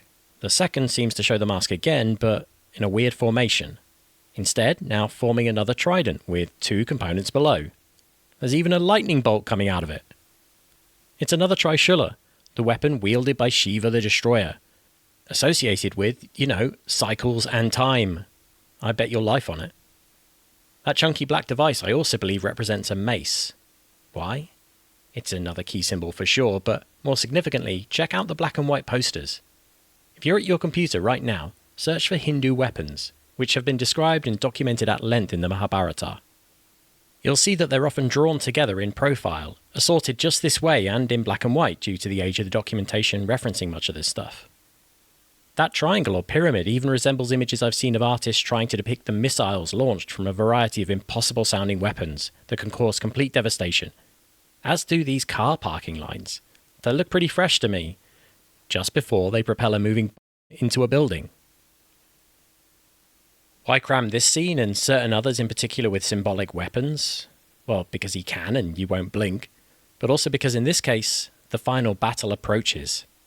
He does this a lot whenever threats and other types of violence or destruction are being depicted typically, so thematically, choose your weapon. Actually, the second weapon I spotted was this slab that falls, a suspicious shape with the scale of it befitting a god. Then I found images of Kali's sword or scythe. Looking into the goddess, this was the very first link I found. Kali is the Hindu goddess of death and rebirth. She expresses the dual nature of the destruction that must come before new beginnings, and of the strength of the female power, which can sometimes do what the man cannot. Back in Oslo, actually Estonia, in a war memorial we get umbrellas, an important emblem of Varuna that was said to be used in battle, also seen frequently around scenes in Mumbai. I believe there's another conch in the landscape there, I'll let you find it yourself, used as war horns by the gods. I even possibly see a veena or two, think an Indian guitar, though I'm being generous and have to use my imagination quite a bit to be fair. But they're important instruments to the culture and religion. Other instrument weapons wielded by Hindu deities notably mentioned were drums and flutes. Not sure if this cello side was strictly necessary though. I should also remark here on two of the very few audience members who we get reaction shots from. And then we see them again there. Is this Nolan projecting on how India will react when they discover his adoption and exploration of their sacred texts and symbols? I legitimately think it might be. Don't look at me, I'm just the messenger. He is the protagonist of this operation. I'm not even Mahir. I'm Rowan. Oh, love this next part.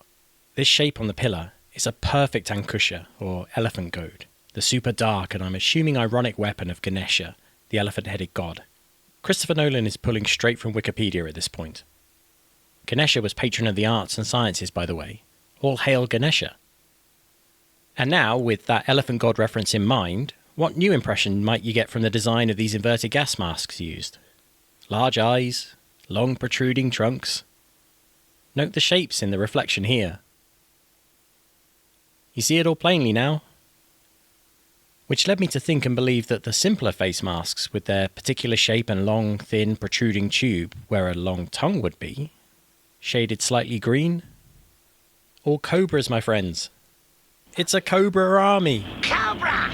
Attack! They must be, because it's a big Hindu symbol and I can't find any other snake reference. Coiled tubes you see everywhere. I would guess these represent pashas, translated to mean lassos, extremely common weapons referenced and used by the gods, as are straight-up nooses, which we see used shortly after two battles. Coils appear in the kitchen fight, I think, and again when Volkov is tuning up the protagonist on the yacht. He's surrounded by coiled tubing, and as he's carried into and stumbles out of the room, he passes by a menacing bundle of ropes, evoking an elaborate inverted hangman's noose and knot. You can see it darkly hanging behind him upside down throughout the scene as Sator considers his fate, next to a recently dug up coffin-type object. It all adds peril to the moment when you can start taking in all these symbols. I want to briefly mention armour is important to warriors in the scripture. I think that might be why we see the armour removed early on, removing his metaphorical invulnerability. We also see the protagonist don a bunch of protective suits. Wheeler mentions it will prevent his annihilation. Aside from being exposition, as we never get to see the result of identical matter touching, I must conclude it's serving as a clever reference to mythical armour with various supreme protections. Though he does get a small spear to the arm, just like I read Arjuna did.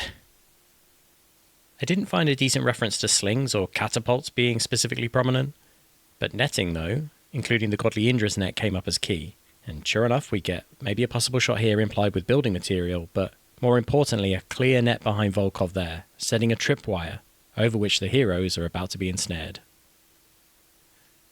Remember our non-deer shaped lanterns? That's because good chance they represent the Vara, an extremely powerful object with sort of 5 prongs on either side, right when Sator threatens the protagonist. There are more than 5 prongs being used there, but you only ever really see 5, and I can't find a closer image. It's certainly close enough without them being almost identical to the description of the Vara. I was also considering this dark shape for ages as a possible Vara, but can't make anything of it. Just as this sculpture is odd, unless it represents curved blades used in war. Incidentally, this guy wields a hammer. Not very Hindu. I think this may instead be a reference to Ukko, considered to be the most significant god of Finnish mythology, and also I read explicitly Estonian. The gods at war. But consider that oblong drawing, which we see a few times. This is cool. If you have any familiarity with the subject, what do you imagine that to be? Not strictly a weapon in this case. Consider it's pictured next to a skyline and with boats above that. Many tales are told of the flying chariots of the gods. The Vimana or vehicles of Shiva and other deities were said to look and act like clouds in the sky, able to move in any direction. Some were oblong as in the drawing, some were as large as a temple. Some were absolutely massive. Magic carpets feature in the tales too. But everywhere, lots of discs. Which might be what some of these symbols are. References and metaphorical remnants of more weapons, referred to as astras, many of which were disc-shaped, that you'd send spinning into your enemies and couldn't be defended against. They would leave complete ruin and years of hostile, hazardous environments. The entire Styles 12 landscape simultaneously represents a depiction, but also the aftermath of an even more epic battle, with atomic devastation and even godly weapons left in their ruin. When Ives is standing on that bright but barren, war-torn landscape holding the algorithm, I can't help but picture the events of the Mahabharata, the way the gods and demigods were described as elaborate and wielding impossible weapons like the Trishula or Vara, beyond the understanding of mere mortals. That disc, sort of buried into the ground, is no doubt meant to represent some sort of astra, perhaps the Naranyanastra or even possibly the Shuddashana chakra, the deadly sling blade that Shiva gave to Vishnu, just missing its serrated edges. Often depicted like this necklace Priya is wearing here, and her earrings may be here. And why do you think the helicopters with spinning blades land on these discs, each with raised fifths, simulating more rotation? Notably, the Shuddashana chakra is known as the weapon of time, wielded by Vishnu, Vishnu meaning all-pervasive, believed to govern the past, present and future, but existing outside of them. Starting to appreciate Nolan's masterwork yet? I've no doubt that, in his mind, Neil spent significant time studying Hindu philosophy, given the culture's deep texts and ancient wisdom devoted to the subject of time. The power of Hindu weapons, including the deadly poisonous aftermath they are described forcing onto a landscape for decades, are what I believe Nolan wants us thinking of, consciously or not, to try and help us get to a place where we can truly imagine how terrible a nuclear war and fallout would be. The entire Styles 12 site places together modern weapons with imagery of relics and prior literal nuclear devastation. You start to appreciate what it might have been like to be a lowly mortal among all the destruction and bloodshed on a godly scale, unimaginable due to impossible, physics-defying weaponry. Not to mention thinking about how terrifying it is to be on a modern battlefield today with drones, artillery, chemical weapons, and possibly or potentially even worse. These particles in the air aren't for added drama. You're meant to rewatch the trio in front of this crater and get the chilling impression of a desolate, irradiated world with nuclear fallout everywhere, when only the gods would remain. I can't claim to know Nolan's driving force behind making Tenet, but I guess he somewhat believes we are approaching a time similar to when Hindu deities are described to have walked the earth, or we've already arrived, that the awesome destructive power we mere mortals can now wield hasn't and may not stay dormant forever. I think he feels like Barbara. Finally, before I move on from hidden symbols, I'm not certain I found the elemental lantern, which would feel like an oversight similar to the Om or the inverted tree or trees, which I eventually spotted.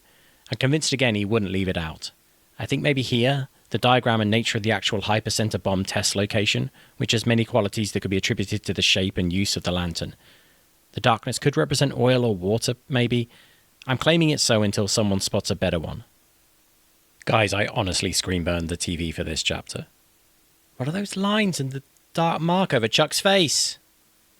Those are IMAX widescreen lines, and they haven't gone away. But the black mark that I've honestly got now down half the screen, no, that's from years of abusing it with YouTube D&D content. That's on me. It is. Chapter done. But we're not quite done with Nolan's trickery. We have to discuss the elements. But phew. Thanks for watching, guys. So tired. Need a drink? Drink with me. The specific reference to the physical elements made in the newspaper I thought must also be relevant, not to mention they come up in Indian philosophy prominently.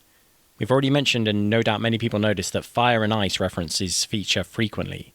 I'm not going to even mention many of them, there's so many. It actually goes deeper than the red and blue chronology indications, though. Hinduism acknowledges 5 main elements: fire, water, air, earth, and ether. Space, or emptiness, basically. At first I thought he'd use locations to reference these, but once looking for them, it quickly becomes apparent that each main character gets prominently associated with a dedicated element throughout the movie. I think we have to drink every time I say prominently in this script. I'm confident some of you will have noted strong fire associations attributable to the protagonist. We all believe we'd run into the burning building. You do. I ordered my hot sauce an hour ago. He runs through flames. He's even blown up in a car and yet remains unscathed. Heat transfer was reversed, but it's also a metaphor, isn't it? And he totally shakes off hypothermia in seconds. Here he is riding a fire truck, blowing stuff up, blowing more stuff up. He looks fire in this suit. The flare, the bloodshot eyes, red, red, red. It's not just a forward-moving indicator. Exact technology that we're trying to suppress. Fighting fire with fire is a treacherous business. He is the fire, you see. By the way, Arjuna, remember him? Arjun, famously burned a forest. It's one of his main tales. So what about Neil? The convoy monster from the air. Tracked by GPS. It's 45 seconds. But not from the air. He suggests parachuting, strolls across rooftops, drives like the wind, and flies up buildings, not to mention down them. Honestly, look at that scarf, that coat and the hair. No, not that hair, this hair. This hair has been dyed, by the way, because hair is often fairer when you are young and your mother is blonde. These musical thingies in the scene he's introduced stream in and out, evoking wind qualities to my ear. I'm Neil. As a kid, you know, Max, Kat's son, he says... Anna says we're going to Pompeii and see lava. Possibly alluding to the respect and admiration he'll feel for the protagonist when he meets him. But Neil ultimately grows up to be different. Instead of the fire, he's the oxygen that helps to light the kindling that sparks the fire. In this metaphor, Ives is the wood, which for some people he probably is. Our earth element is very noticeable when looking for it. Digging plutonium from the rubble of my city as a teenager. Stelsk 12. My home. Even a soul as blank and brittle as yours needs a response. There's a walled garden up the road. We're going to take you there. You're a grubby little man. Not across in the middle like a hole. You know the rest. The man basically drowns the moment he hits water, and he dries out surrounded by all these earth and ore tones. Then beats a man with said precious ore and even wields a literal shovel. Ether, the element of space or the essence of emptiness. Can you get there without me spoon-feeding this one? Remember the Magha Nakshatra? Living high among the stars, possessing otherworldly knowledge. Perhaps a quite empty, lonely existence compared to her lower subjects, I suppose. When she does walk among the mortals, she's escorted by completely black-clad bodyguards and car. Also devoid of direct action, just as ether is the emptiness and lack of other elements. Empty of pity and colour by the end. Whilst on the topic, Priya also fits quite nicely into an interpreted print of a character from the Bhagavad Gita called Sanjaya. Sanjaya, the disciple of sage Vyasa. Sanjaya has the gift of divine vision, the ability to observe distant events within their mind. They narrate the events of the Kurukshetra war, says the internet, and Priya always knows more than she says and acts as a guide to the protagonist until the very end scene. So that feels relevant, but also there's the name. Sanjaya. Sanjay Singh, her front and cover. Kat's last because she's clearly a water sign. She is the captain. Was a literal line taken out of the script because in the movie she gets to show, so no need to tell. We see her sail, dive, skim across the water a lot, emerge from water, look over the ocean, be backdropped by water, or even be placed in front of paintings of water, whilst being both literally and metaphorically bridged in this scene. Showering, moving almost amphibiously here, and drinking a lot. Though I don't think that's water. Neil likes a vodka tonic too. We tend to adopt our parents' habits. Drink with me. With all this in mind, I eventually had a flash on Kat's clothing. This is fun. We get focused on colour in film, but note the design. Often almost one piece or close to it, emphasising length. As tall as the railings in those heels. When on land, she always wears these long, restrictive but similarly shaped outfits. Whilst over water, she switches to looser dresses or shorts and trunks. Freer, often nature-based or clothes similar in base colour to her skin tone. It's all disguised through practicality, but now you know the water connection. Why else might they have made her long and slender, with that particular design and shape to her clothing, causing a real restriction on land, then the opposite, at ease and a total beast when over water? It's a brilliant metaphor, and inverted visually, which is even better. Don't make me spell it out. It begins with an M. I like how she's even carrying a bag that brings to your mind netting. You may as well put a seashell or starfish over it. Well, yeah, kinda. Now let's rewatch the heist sequence, and if you were bothered by how helpless she seemed, totally unable to use her limbs properly, now you know why. She has just been held hostage by her physically abusive husband, who is moving invertedly somehow suddenly. Her world has been turned upside down. I bet she is in full panic mode, coming across as if she's... No, I'm not saying that. It's too on the nose. Say it yourself. She looks downright mythical here. She just swam several hundred meters, yet her makeup and braided hair make her look almost preternaturally beautiful, as if Sator has captured his own personal siren. We haven't got to the Greek influences in the film yet, but Debicki is in effect creating a fantasy moment for Sator. Whilst here, shot from above, seated as you see sirens often depicted and overshadowed by Sator with a menacing possessive vibe that sea captains were portrayed to feel over their alluring song. And we all know how the story ends for this sailor, dragged lifelessly into the sea, as according to myth. And just to seal the deal, did you notice how she wears pearls in nearly every scene on land? Plus a whole bunch here in this treasure chest of all things, where we can choose Kat also collects coins, alongside a photo of Max. Who else do we know that collects coins? That's right, nerds. Neil is Max. Don't ever forget that. The thread, holding a coin attached to Neil's backpack, no doubt a sacred thread used in Hinduism. Although traditionally longer and worn initially as a sling, it is sometimes worn on other parts of the body. It's bestowed by a guru to denote that the child is reborn and adopted into an intellectual society. Many Hindus divide life into 4 stages, called ashramas, that map very nicely onto Max and Neil. I found a great post on Quora, good work Rama G, a prolific poster. I'm pulling from that for this, but will summarise most of it. Apologies to 1.2 billion people, but especially Rama. Stage 1, student life. Stage 2, family life. Stage 3, when a person detaches themselves from family bonds to serve society. Basically the Neil who we see throughout the movie. Then finally stage 4. I'll quote directly from Rama here. When a person should finally renounce the world. In this final stage, the person ceases to belong to his family, caste or creed.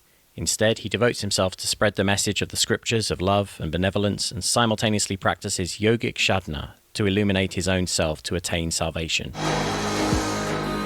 Yoga. It goes on to say, the 3 twisted threads represented the Trinity of Gods, or the 3 virtues of life.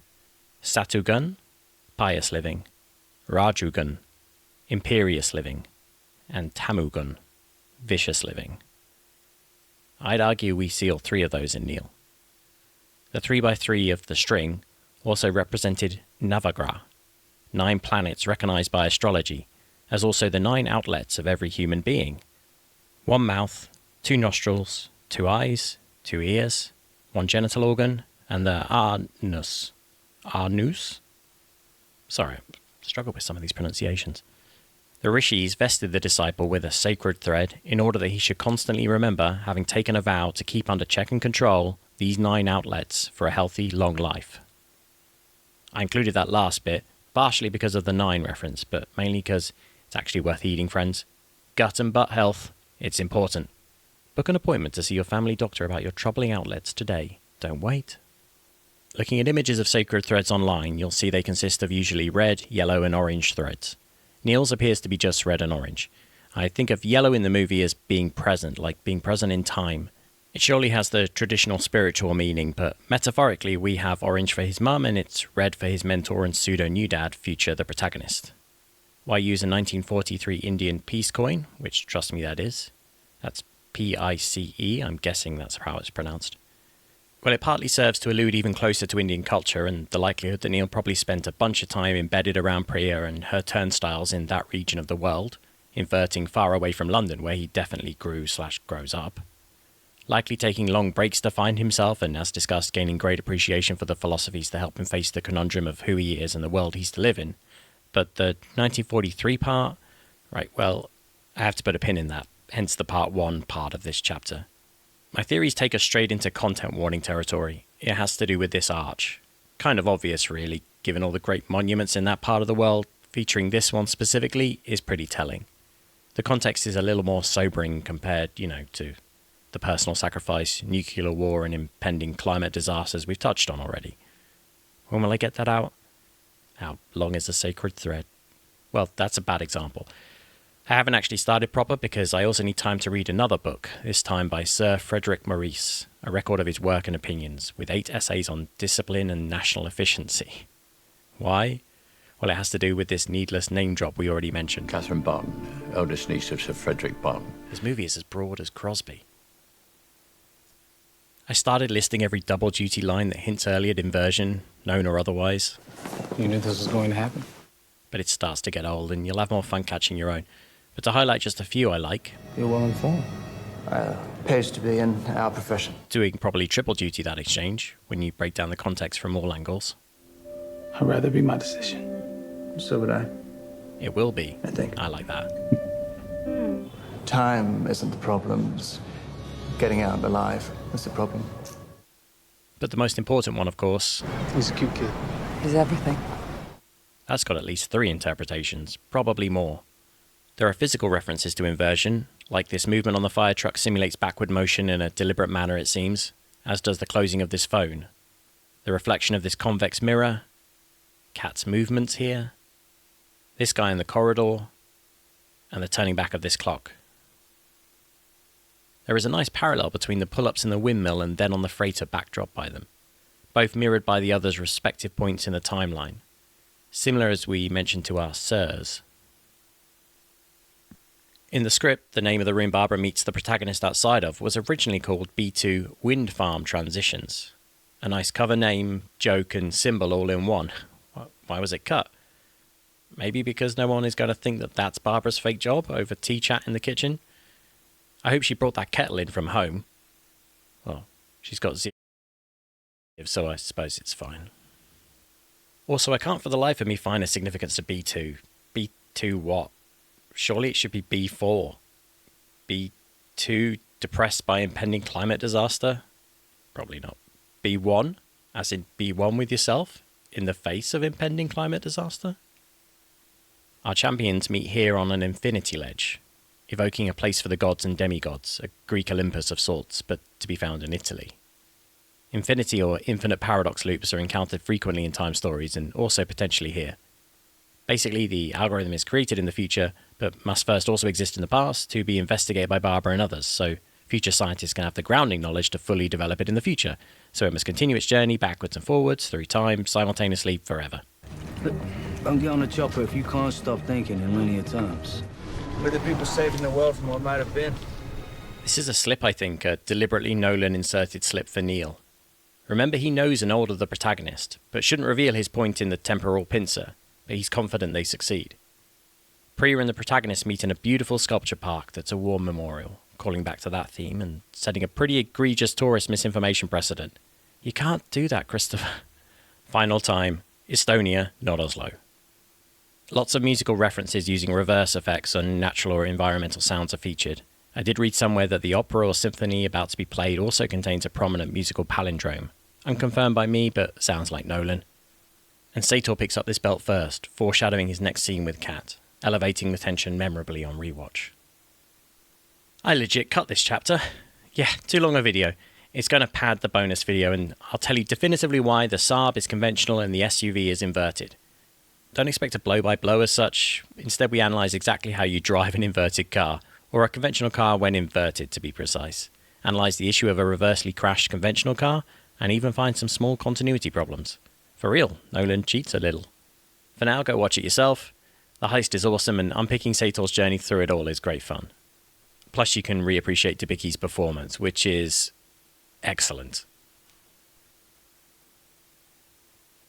Not gonna lie, when I got to this part of the script, I had a small crash. Just a minor, moderate one. There were some very challenging days. All the inverted car stuff, and after all that digging around. Expect diminishing returns, probably in perpetuity. This was a little too broad in scope, possibly. Save the world, then we'll balance the books. Can I recommend a taste? In the first Oslo art heist, just prior to the fight sequence, we see inverted smoke gathering, and I noted the cracks appear to be radiating. But they are going to heal in a moment. I like this, because I'm willing to accept contrary action as forces are being applied in different flows of time, and it all adds spooky tension. I think it could be signalling how the intertwined nature of the conventional and inverted objects interacting are breaking down the fabric of Nolan's continuum. Because you might argue if we see smoke inverted, the cracks should also be shrinking. We don't. So maybe just a thought that this means that if both possibilities exist, that's why the universe can't hack it, and all this is leading to an implosion of contradictory possibilities. The fight choreography is straight up amazing. Please do look up how they pulled it all off. I have to move fairly fast now, and I don't want to reduce what went into it to bring it to our screens. It was a process to devise. What I want to mention is that the choreography of the hidden paths of individuals throughout the Freeport and outside is almost as impressive, that we only fully appreciate after they return to Oslo inverted. I've run it through and through. I find no real continuity issues. Maybe one we'll get to, but we should also see Neil retreating around this corner when they emerge into this corridor, but that's it. Otherwise, it's totally gravy. Go eat your vegetables and watch it. The go was confusing to me at first. We see a conventional of the protagonist signal inverted Neil in conventional time, then the opposite. The immediate visual switch in flows of time is why you get this odd cut. I think this may be the only time in the movie you get a cut between flows of time in the same environment back to back. I don't feel it's ideal, which is probably why they try to avoid it unless it's spectacular. Otherwise, just that once to illustrate how well the rest of the movie handles it throughout. Neil enters, reinverts, and they all escape forward in time. It's nice to clearly see them arrive and leave the container to begin the sequence at the end of the sequence for us. In my first, maybe more than a dozen views, I thought it's a shame we don't see an ambulance driving away as they enter, but it's a fair distance to cover and appears to cut the journey for time. Lol, time. Look how much time you've invested in this video. But no, you do see it more than once. It's in the blurry distance here. That's them putting Kat into the back of an pulling her out, I suppose. Lovely detail that's using foreground to hide the background again. What's more, this is the protagonist about to drive off. But my eye was always elsewhere, a trademark of syncope, I feel. I'm presuming this ambulance seen in the first version is also the later the protagonists. Though timing might be off, but no paramedic in their right mind would park that close to combusting heavy machinery. And this particular shot is actually split between each sequence. That ambulance is this ambulance. He's using the same shot, just cut in different places. Cheap man, Nolan.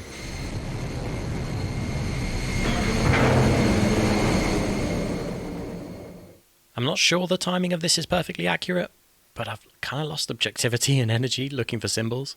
It doesn't really matter, so I'll figure it out later or trust you guys. If I do nitpick to a fine degree, I have some small problems with the fight. When you watch the sequences and compare, the upper hand doesn't always seem to play in the most logical way, in my opinion, specifically contrary to the flow of knowledge in the fight for both the protagonists at times. Like, conventionally, he must be a total natural as he gets an inverted kick and flip in near the start of the fight for him, but it's working against him conventionally, as far as I can tell. It's all extremely nitpicky and hard to pass anyway, not to mention down to opinion and totally irrelevant in the first dozen times you watch it anyway. I'm the only one who cares, so I'm not going to dwell. And I don't mind if creative license is applied to achieve the proper flow and fluidity. It's technically and creatively excellent. This movie deserved way more box office success than it got. Just $365.9 million at the US box office versus Inception's $839 million. Though that may have had a great deal to do with the timing and all. I love that Nolan gives a beat here, kind of getting a Matrix moment in. What is he doing? He's beginning to believe. I do think it might be a straight-up reference, which, given the pioneering nature of both works in terms of filmmaking techniques and amazing choreography, fully approve. I love the implications of the engine unexploding, meaning inverted air blows instead of sucks him under the barrier. Takes a second to get your head around that. Conventional objects on the other side of the barrier would likely be too far to get sucked out, is I think what Nolan implies, but having been on the other side inverted, it's possible to be reverse sucked with greater force applied. Gotta call out Nolan a little here though. Nothing appears to explain the action and direction of the barrier lifting, I think. But again, meh, who cares? I'm no expert in fluid mechanics, and if you have to cheat to make a beautiful mess, then it's fine. Moving on. So glad I rewrote this section and found those inverted trees. Please don't let this be my only Go watch Tenet. Finally. I love how in Barbara's scene we just see rows and rows of shelves, alluding to the scale of the conflict coming in a wider world to the Tenet universe, that we only ever get small hints of. The detritus of missed monetization opportunities, that some Warner Brothers producers are as upset about as Barbara is about civilizational collapse. On rewatch, you wonder at what point will this get out of control when populations are becoming aware of the danger and start freaking out. Inversion, that is, not monetization. We are already fully in denial and will never face the threat of that adequately. I noticed that Nolan keeps the newspaper from the boat into the scene following, allowing Priya to gesture with it, but on close inspection we now get a mention of AFSPA. AFSPA stands for Armed Forces Special Powers Act, which is India's real parliamentary right to send the army into disturbed civilian neighbourhoods and use special powers to quell said disturbance. This is a real thing and unsurprisingly causes a fair amount of controversy. A mention in Tenet implies to me that sections of society are potentially already starting to discover, use inverted tech, or are experiencing inverted radiation. Or it simply echoes our war motif and highlights how armies can exert tremendous damage. I don't know much about the law and would be happy to field your more engaged thoughts on the matter with actual regional or cultural knowledge of the potential meanings being implied by the mention of ASPA here. Back to Barbara though, I'm curious, how many of you noticed, or missed, that she's pregnant? I'd say she's very pregnant, but I'm made to understand it's more binary than incremental. See how they hide it with her coat, but they also kind of don't hide it at all. Some subtle misdirection with a shelf or camera angle, but we can plainly see as she approaches. Clemence Poisey was in fact pregnant during filming, but that doesn't change things. I like to think it's still a hint, because they're not hiding it. Remember our future science genius? When mentioned by Priya, we're given a gender, but Nolan could have always just used they. I realise I'm playing into a kind of reverse sexism, inverted sexism? No, probably conventional sexism. Just because she is female, why should it mean she's the progenitor of a scientist who also happens to be female? See woman, think woman. That's kind of my life, actually. Note, only a ladies' toilet with a conspicuously otherwise blank door next to it. See, what I'm saying is, occupational sexism, both perceived and in practice, does exist, and Nolan would know that. So perhaps by having a pregnant scientist researching tech that's streaming back from a future similarly female scientist, it may trigger the thought that all this science knowledge travels through family lines. Posterity is mentioned a bunch in the film, meaning all future generations. We can now somewhat infer from the scene that direct descendants or ancestors, depending on your perspective, may also play a role. And when we remember the future scientist takes her own life, it gives even greater meaning to the film's inclusion of the grandmother paradox. We wonder why gender bias exists. Just call it the grandparent paradox, jeez. Future scientist, perhaps inspired by her groundbreaking ancestor, doesn't like the thought of ending their existence.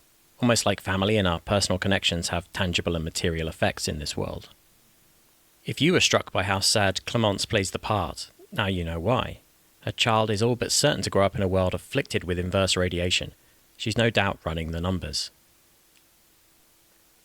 Relatively small study aside, there's another small study I can conduct right here to anecdotally corroborate that people feel having children right now is scary. If you are young, hopefully the fight for the environment is the only war you have to fight. But again, yeah, hopefully. Sexism and societal climate ruin aside, Nolan's setup of the origin of all this made-up technology is doubly cool because we can infer Barbara is making discoveries about inversion from tech that wouldn't exist without her discoveries, as I mentioned. Classic chicken and egg situation in an original and fascinating scenario. Paradoxes, remember? Think Terminator 2, spoilers. Without the Terminator travelling back, we wouldn't have the tech to know how to build Terminators in the first place. So how can one exist to travel back if it needs to exist in the past already for the chip to... Yeah, it never goes away, the old paradox in the deterministic time travel genre. By the way, I'm going to start saying it's unnolanable in random circumstances whenever I think I can get away with it. I'm yet to find out its true meaning. Maybe because it's unnolanable. Friend Harry said, unnolanable is the feeling you get watching a Christopher Nolan movie, knowing you are going to have to watch it several times over to understand what's going on. As in, I unnolanably watched The Prestige last night. Oh yeah? You know what? Most everything is starting to feel unnolanable to me. What's happened to our attention spans? That's why I often enjoy a parallel worlds time travel story, or just a straight up break the loop possibility. Sometimes less depressing and more possibilities. But this understanding of Barbara and the algorithm alluding to infinite time loops, if not least because it's a cool premise and a staple of the genre, I'd be willing to bet this was all intentional by Nolan. Finally here, Barbara is very likely a script-level only reference to Saint Barbara. Wikipedia says, best known as the patron of armourers, artillerymen, military engineers, miners and others who work with explosives because of her legend's association with lightning. She is also the patron of mathematicians. St. Barbara is apparently also usually pictured with a tower, which our scientists may have been implied to be working from. Future scientists, Junior with Safe Behind Crystal and will be working from, I mean. But anyway, it all fits. St. Barbara, patron of mathematicians and badasses. Also, Neil may be Jesus. Yeah, whenever there's a metaphorical resurrection, especially concerning a spiritual bloke with a wrathful father, who disappeared until he was about 30, before wandering around, healing those around him, dispensing metaphysical teachings, before sacrificing himself and subsequently re-emerging from a tomb, you should be thinking Jesus. As in Jesus, not another Jesus allegory. He's the one. Neil saves the protagonist. Neil saves Kat. Neil saves the protagonist again. Neil saves Kat again. Neil saves Wheeler. Neil saves Neil. Neil saves Ives and the protagonist a third time. Neil saves the world. He also flies like Jesus could. I'm afraid my theology research tolerance got tested to breaking, so I shall leave it up to you guys to broaden the understanding of any Christian overtones present in Nolan's overtly Hindu-inspired Western movie. I mean, when do you stop looking for possible meaning? Just accept your best is good enough, for Christ's sake. See what I did there? Is that a fish symbol? Ugh, pick a lane, Nolan. I only have so much time to look at this stuff. It's a nice detail that it's implied Volkov would have succeeded in pulling this line if Sator had not asked him to kill the protagonist in this exact moment. In a movie that parallels itself with fables and morality tales, I can't help but feel this is more messaging. My takeaway from this is that when trying to end the world, it's important to keep your priorities straight. Sator squares refer to historical artifacts based on different arrangements of a specific palindrome, meaning readable in reverse the exact same way, remember. Drome referring to running, palin again or back over, so like backed over running, again run or back run it. Like Nanny Hannah or Anna. Or in the words Sator arepo, tenet opera rotus. These words from the movie form a long palindrome that, when put into a 5x5 square, you get a lovely pattern called a Sator square. When you do, tenet crisscrosses through the centre, and you can find these etched all through Europe on pillars and small stones, used as charms, people guess, or for other mysterious practices. People don't even really know what arepo means, and imagine it might have been a common name, which is how it's used in the film. I think it's all very interesting and brilliant that these words are worked into the script. Rotus being Sator backwards, as well as meaning wheels, it's the name of his construction company who built and owned some of the freeports that Kat would coax clients towards from her art trade. It's all very neat and tidy, stylistically speaking. A commonly held interpretation for the full Sator palindrome from the wiki reads, the sower, or farmer, arepo, holds the wheels with care, or holds with care the wheels. Seems to fit quite well with our characters and subject matter. Couple of possible takeaways, especially poignant for Future the protagonist as the sower. I can't help but feel, though, that its use is more misdirection than anything. Novelty, easy fruit to pick at and distract us from the hidden religious angles. Or do I just prefer my own theories?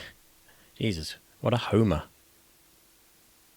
The link to the Greeks through the Sator square is interesting, Max/Neil is said to be visiting Pompeii in the Herculaneum, and whilst we're on the subject, nice reference to Pompeii's civilizational collapse under a cataclysm. But yeah, the principles of Stoicism seem to mesh nicely onto the protagonist. Justice, wisdom, courage, self-control, temperance, living according to nature especially. I stopped studying philosophy at 18 and remember only how hard my professor and I spontaneously laughed when we saw each other after I got my grade. It was an inverted laugh. I kind of fluked the hell out of it, but I've not kept up with the reading since. Not since Mills term 2, actually, hence my professor's amazement. Political philosophy should be hidden from you until you are locked in as an undergraduate with no escape, lest you incur horrible financial ruin. I say bail.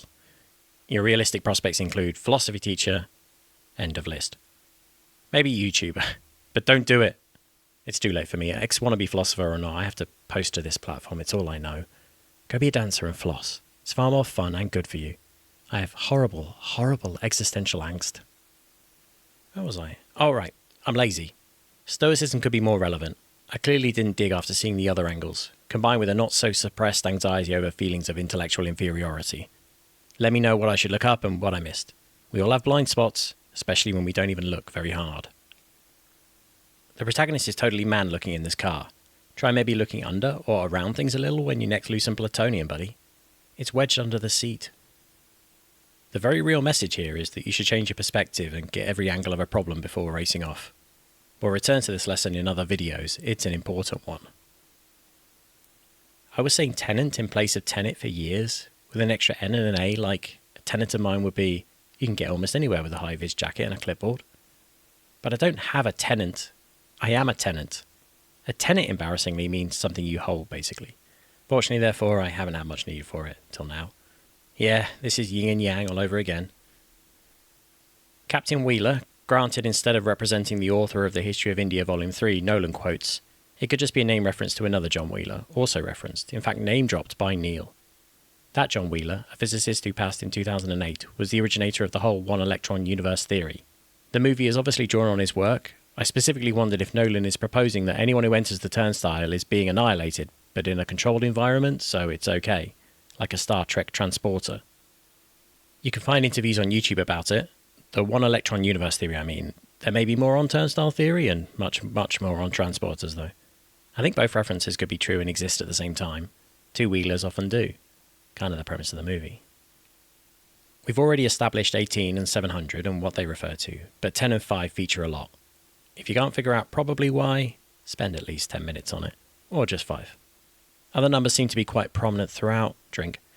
I have not attempted to decipher a code. I wouldn't recommend you do either. Probably unnolanable. Let me know, though, Mathers. Maybe pitter-patter plays a part here. These are not my field, so I looked them up. Goya was said to be an early romanticist. Romanticism was known for focusing on individual and moral depictions as well as loving and valuing nature again. They rejected earlier rigid art forms that tended to idealize. Totally in keeping with my impression of Nolan's work and the general Tenet themes. Well, Whitman incorporated both transcendentalism and realism. So again, hammer those themes. I look forward to learning more and seeing what other qualities or meanings can be derived from their inclusion, as well as just learning more about romanticism and the works of Mr. Whitman in general. That's what I'm starting to like about this job. It opens you up to all kinds of interesting fields. They become increasingly aware you will never again find the time to pursue. Just like. People really gush over it, and they should. I had a badass morning tidying up with the playlist in my headphones. I think that way, and whilst watching the movie the only real ways it should be listened to in my opinion, it's not casual or soothing sleeping tones to be appreciated when you want to wind down. There's a nice interview with Ludwig Göransson, did I say that right? By Rolling Stone online you might enjoy. There are clearly lots of modulation and other reverse effects in play as we mentioned, used most effectively in the battle sequence to help you keep track of the flow of time in any given moment. What's more impressive, I think, are the conditions under which the score was completed. You're stepping into Zimmer's shoes and, oh, your orchestra have all been sent home to work during the big quiet. Now they're unsupervised, lonely, sad, stressed, and day drinking. Good luck. Applause, my man and crew. Absolute applause. Also, clearly great evidence for remote working. Sorry I can't dig into deeper musical specifics. I may also be day drinking. I did note the similar bras at the top of the movie, which are different to Zimmer's and I think a kind of joke overlaced into the bewildering opera sequence, just to make it all the more overwhelming and play into Nolan's stereotype. Allow them their fun. It's like the Wilhelm scream at this point. Ludwig uses his to great effect. I did spot that Neil's goodbye theme seems very, very close to the theme used after Goose dies, spoilers, in Top Gun. It's not the exact same melody, but instrument choice and whatnot, strong vibe, appropriately so. It was one of the great action bromances caught on film, not to mention a pioneering work like Tenet. There was also a guitar-heavy soundtrack. Ludwig, please comment if the Goose and Top Gun Tenet parallel exists. If that universe can exist, we don't live in it. Also, you look awesome, and I think we would be pals. Everyone conducts themselves very well, but Elizabeth is acting MVP for me here, grounding the whole damn movie emotionally throughout most of it. She goes from pure points of despair, emotional distress to terror, and then her resolve on the freighter is vivid and relatable even. And the relief on the boat speeding away under tough filming circumstances, she nails it. I particularly like the ducky face and the just deliberately over-the-top cutesy behaviour to try and supplicate Sator. It never goes too far and stays just believably dishonest. It's great work. I'm going to watch The Great Gatsby now, just because she plays Jordan. Also because I found out Tobey Maguire is in it too, who I haven't had enough of yet. And Leo, whom I have. I read somewhere her portrayal is one of the critically best performances across several years. Exciting. In our movie, though, I wanted to mention that people seem surprised that Kat opens up quite quickly in the restaurant. People could be incredibly frank in real life. I see no reason why it would be different in Tenet Land. Everyone in a bad spot has their secrets, and many want to share if you let them talk. But I also don't think Kat gives a... I don't think she cares at this point. She's already sussed out the protagonist is more than meets the eye and could help, which is why many people think... This one's not mine. I heard someone else propose it, but yeah, it sort of holds water. She does sniff out the protagonist right away. She does reach conclusions faster than the boys. Here in the ambulance, she's only just conscious, yet ahead of the others in assessing the predicament, and again on the freighter, reasoning the true plan of Sator's. She tries to kill the man at least once or twice, and you know what they say, if at first you don't succeed, insert a joke about inadvertently doing so at another point in time. You know, I think it works as it is. Lazy is as lazy does. What am I? To be a cheap inversion referencing jokester who only knows how to do callbacks, wordplay and innuendo? That's all we know. Kat is willing, smart, resourceful, not to mention already inducted and invested. If Max is Neil... Oh, what am I saying? As Max is Neil, it's possible it becomes a family business. And when the protagonist discusses plans with Priya, he says, so deal us in. Already thinking of themselves as a partnership, perhaps. Kat and the protagonist have tension, flirtations and not so under the surface chemistry, which isn't resolved. Blockbuster movie crime. Are they eventually the inverted power couple of Tenet, after the protagonist steps in to recruit Max? Who could you trust? After all, going to be a lonely life. It's each other or maybe nobody. Plus, I feel like the protagonist is a hard job to delegate. You definitely need to take home with you and maybe have a sounding board for. Imagine having to work through all that temporal pincer paradox stuff with just you and the cat. Shame about this. Telling Kat anything would compromising her. Neil's remarks imply the protagonist doesn't follow through on the signals. It would be kind of tough staying objective come Neil's fated date with Destiny. Sorry, darling. He has to take a bullet for me. So I could grow old enough to send him to do so. Could you pass the butter? We actually have no indicators towards the protagonist's sexuality. Is he the first asexual action hero? If you know of any other movie hero as singularly focused on the job as him, comment down below. Kat is also in the peerage or whatever, some high connections, and likely inherited billions. Think about it. Why would Sator bother to update his will? As the movie plays out, we will never really care that Sator wormed his way into the British establishment and ears of the intelligence services. It's barely touched on, so I presume it's cover for Nolan's true intentions, the red herring again, if you will. British class structure saw to it that only certain types were generally given access, especially in the years MI5 and 6 were being formed. Her family line, a military line implied by the name, would give the protagonist and Kat incredible footing into fighting in the past and ensuring the safety of the algorithm. Through his wife. Catherine Barton, eldest niece of Sir Frederick Barton. It is possible Tenet gets handed down through military families and Kat and Max are the start of that. Not going back to London to check on Kat, are you? No, it's far too dangerous. Even from afar? So yeah, I'm not ready to commit to this one. Even from afar. Got a lot to say on totally unverifiable and basically irrelevant theories, don't I? Must like the sound of my own voice. Or is it megalomaniacal sociopathic narcissism? Or narcissistic megalomaniacal sociopathy? The prognosis is pretty plain. third-person language, arrogant and entitled, lack of empathy, or any moral compass, control mad, completely self-oriented, paranoid, power mad with absurd self-grandeur. I like his portrayal, by the way. Plus, people like this exist, you know. Not every villain has redeeming qualities, especially those happy to devastate our climate, metaphorically or not.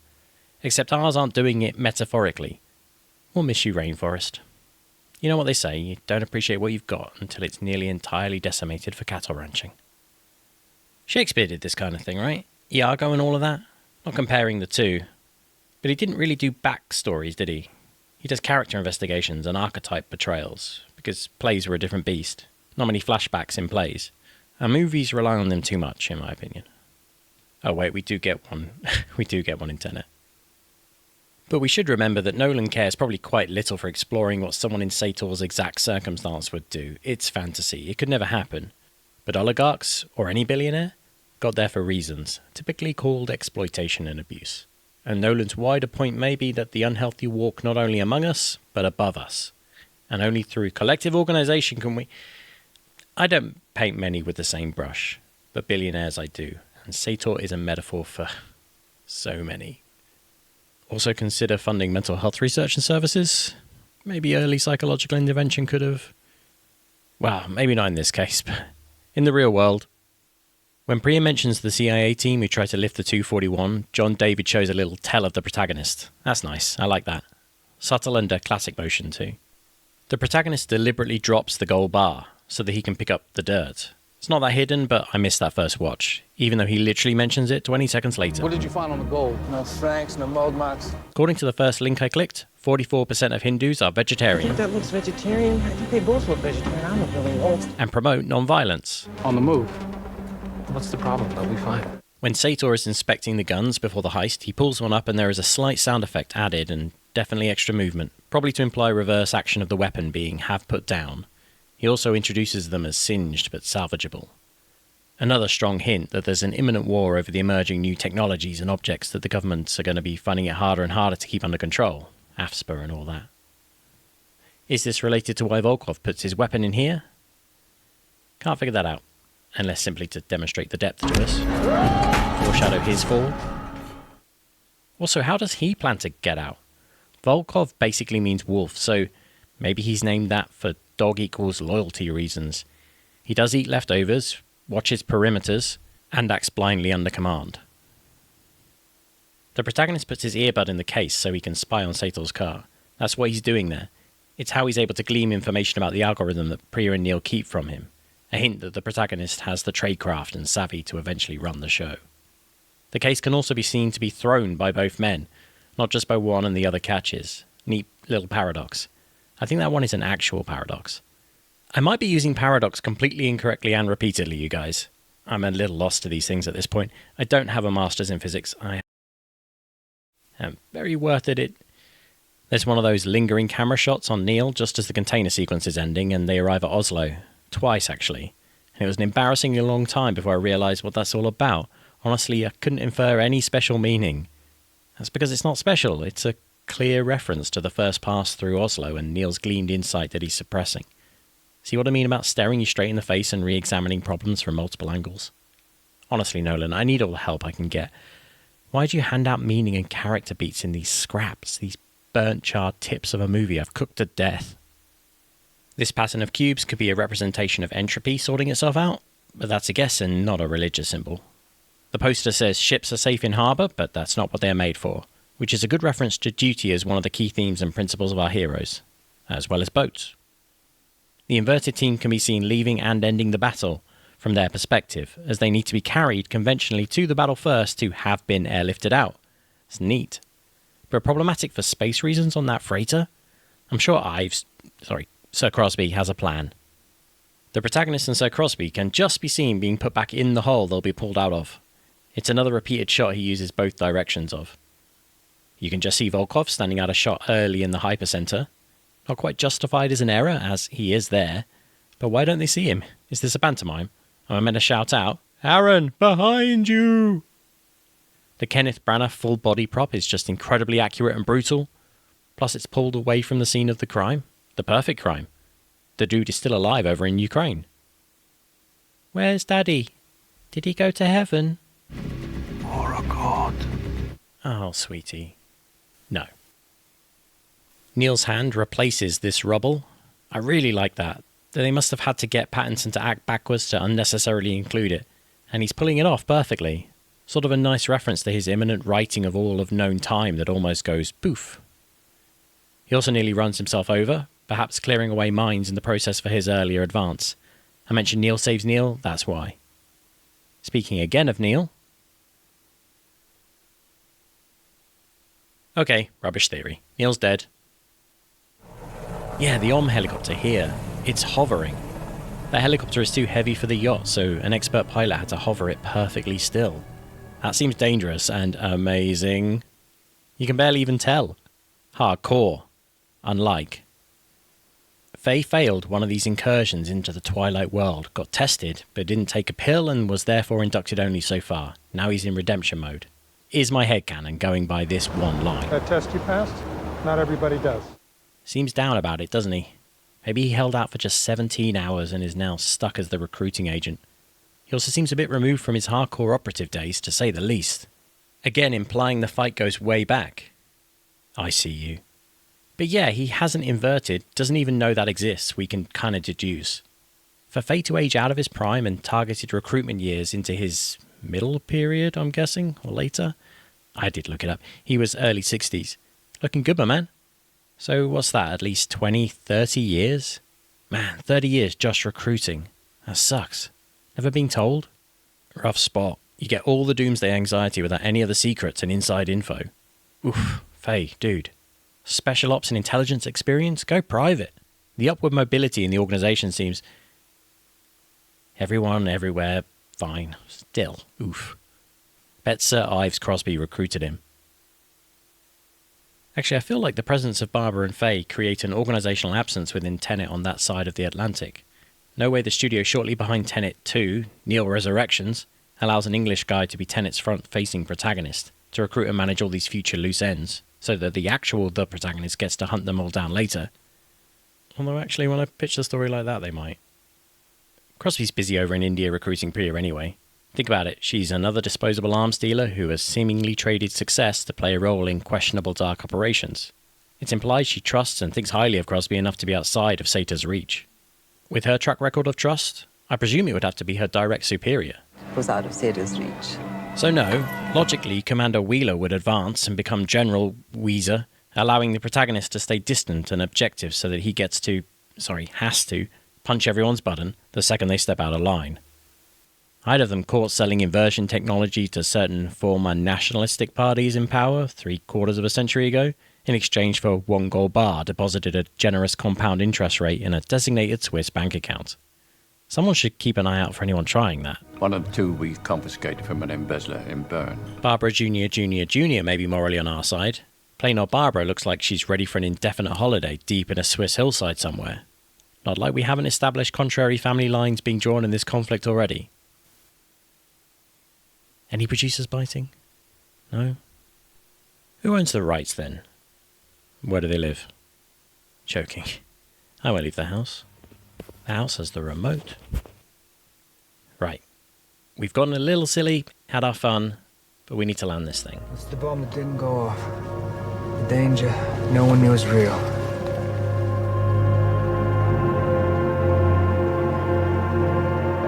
That's the bomb with the real power to change the world.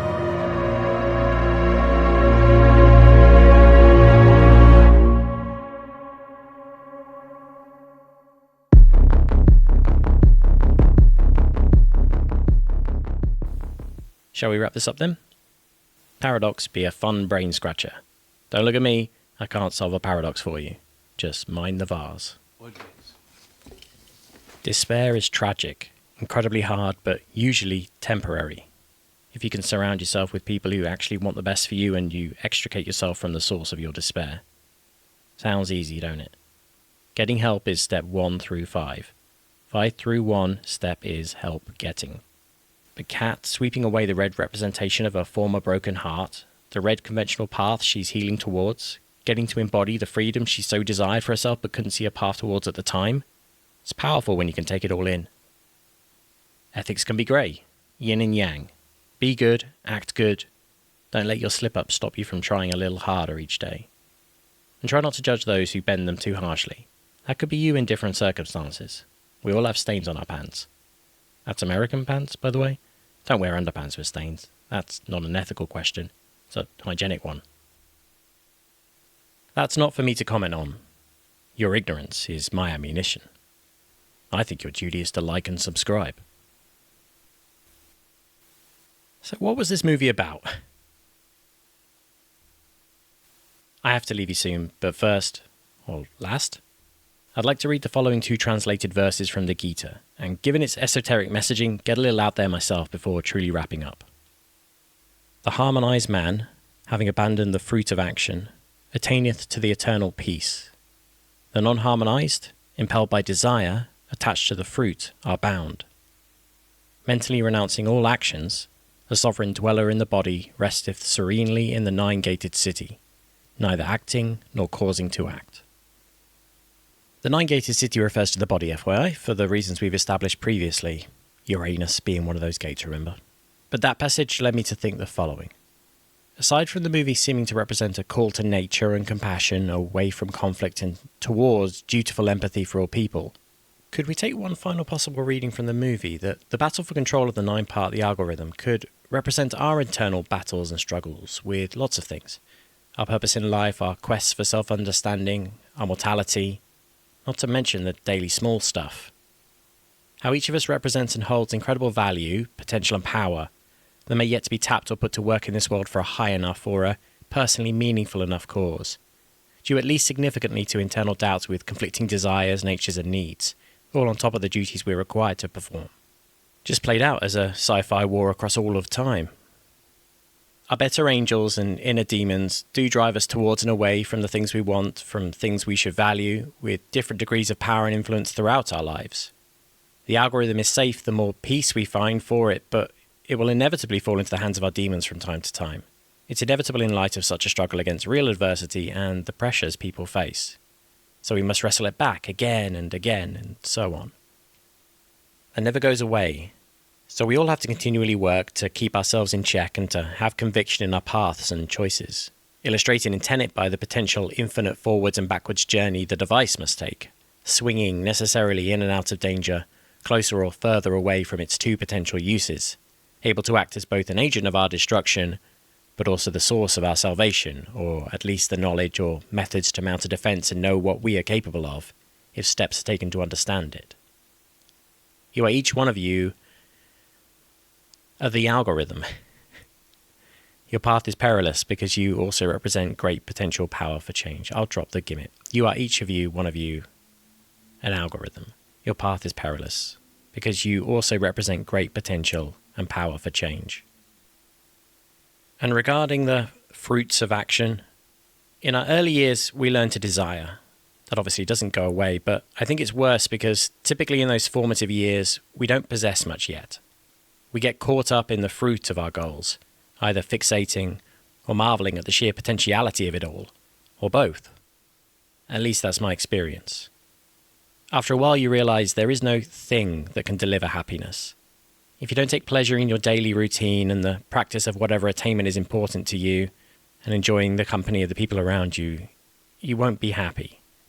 Once you obtain the fruits, life may get temporarily easier, even a little more pleasurable for a time. But don't confuse pleasure for contentment. I never thought highly of the way people say youth is wasted on the young. I'd have probably argued in my 20s that, if true, it actually means youth is squandered through the ways we pressure the young to quickly find a path, become productive towards profit, do minimum wage jobs and slave away for a future that you may not even be able to obtain, or have enough energy to appreciate if you eventually do.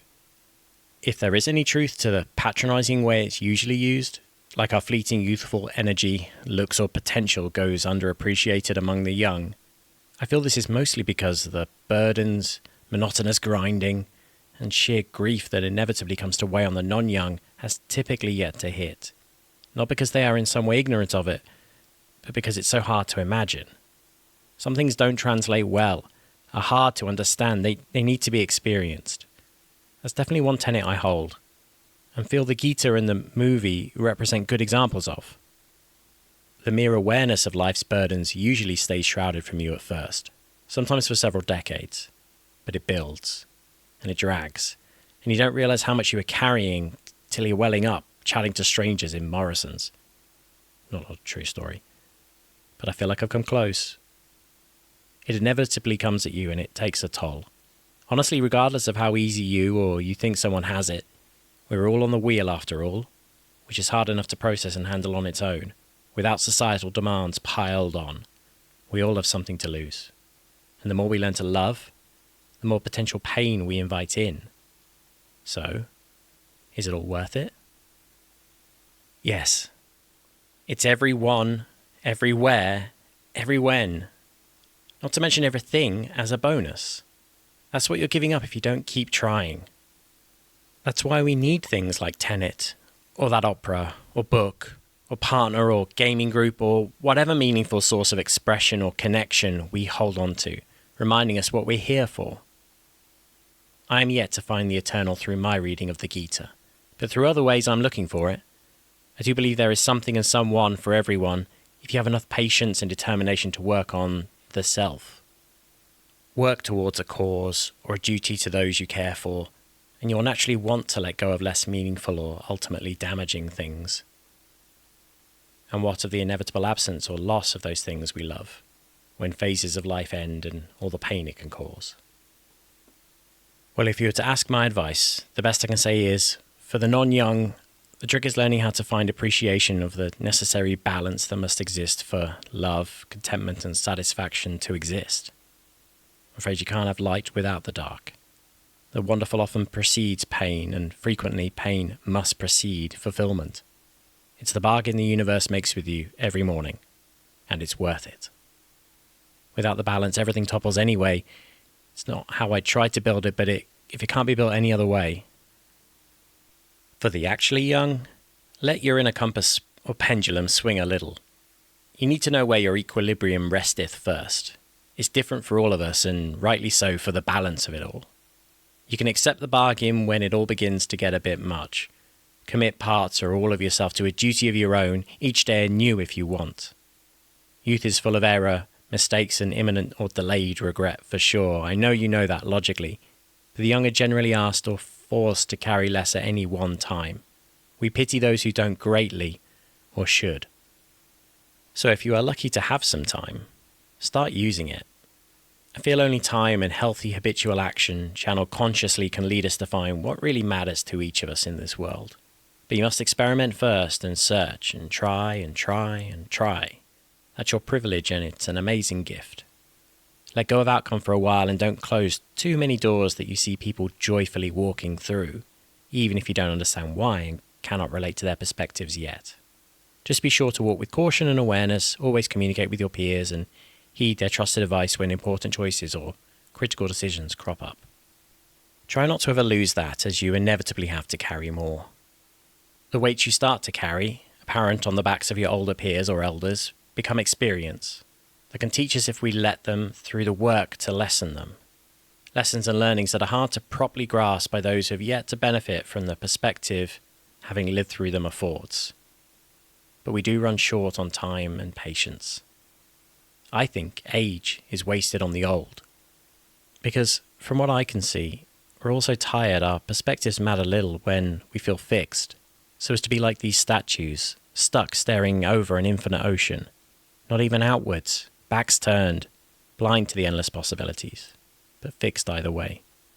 If only we could pass down the secrets our better angels whisper to us. Have you ever even asked your grandparents or parents or mentors what advice they would have told the younger selves and really listened? No. We just argue over the course of a family dinner or holiday about climate change, Brexit, regressing or stagnant rights or equality or our alarming drinking habits. Actually, that one is worth a chat. They all are, of course, to different degrees that may affect you. Oh, damn it. Is it effect? Focus. One's focus. I don't think I've been... I could do better for sure. Communicate or act with conviction and always, always with love. As cheesy as that sounds, it's not cheesy to experience. Or just use art, whatever it may be, to express yourself instead, until you feel you have the words. If you can act each day in accordance with a duty to yourself and your loved ones, and make it instinct over time, you may be able to accept the final great balance, with love and gratitude in your heart. You still with me? I guess the question I'm trying to ask here is, did Christopher Nolan set out to make the most rewatchable movie ever to actually try and help us? A tool and trigger to help us look for deeper meaning in the world and ourselves every time we re-experience it. To maybe,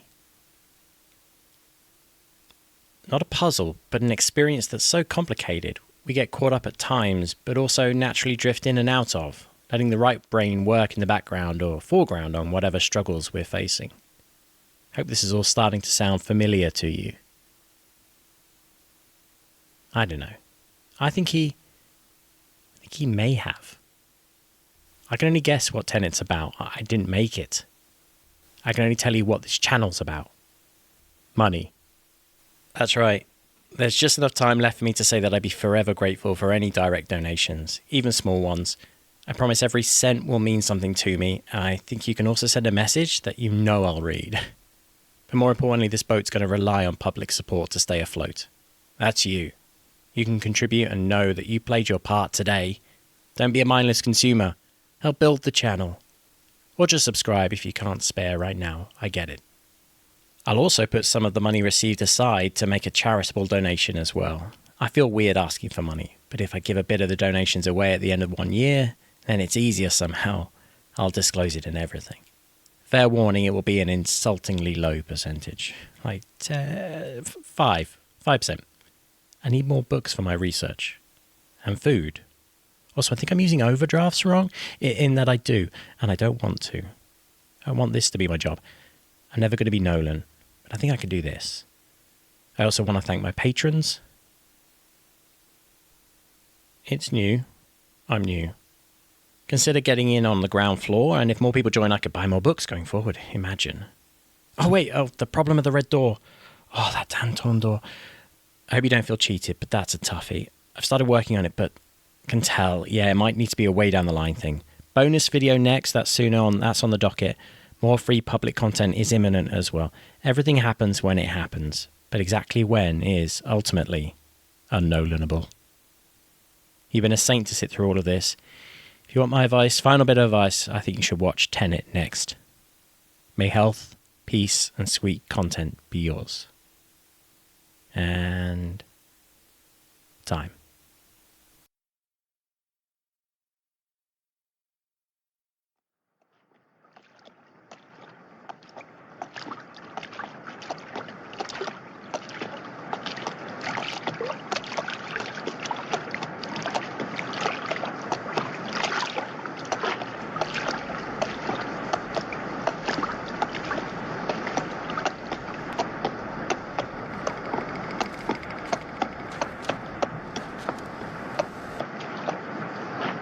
Hot work?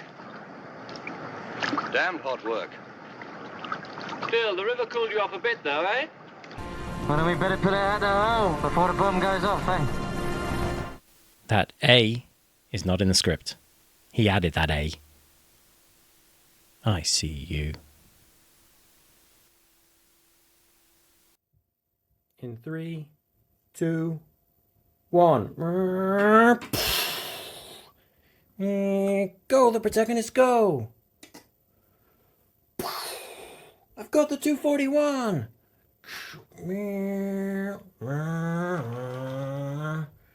Go, Neil / Max, go!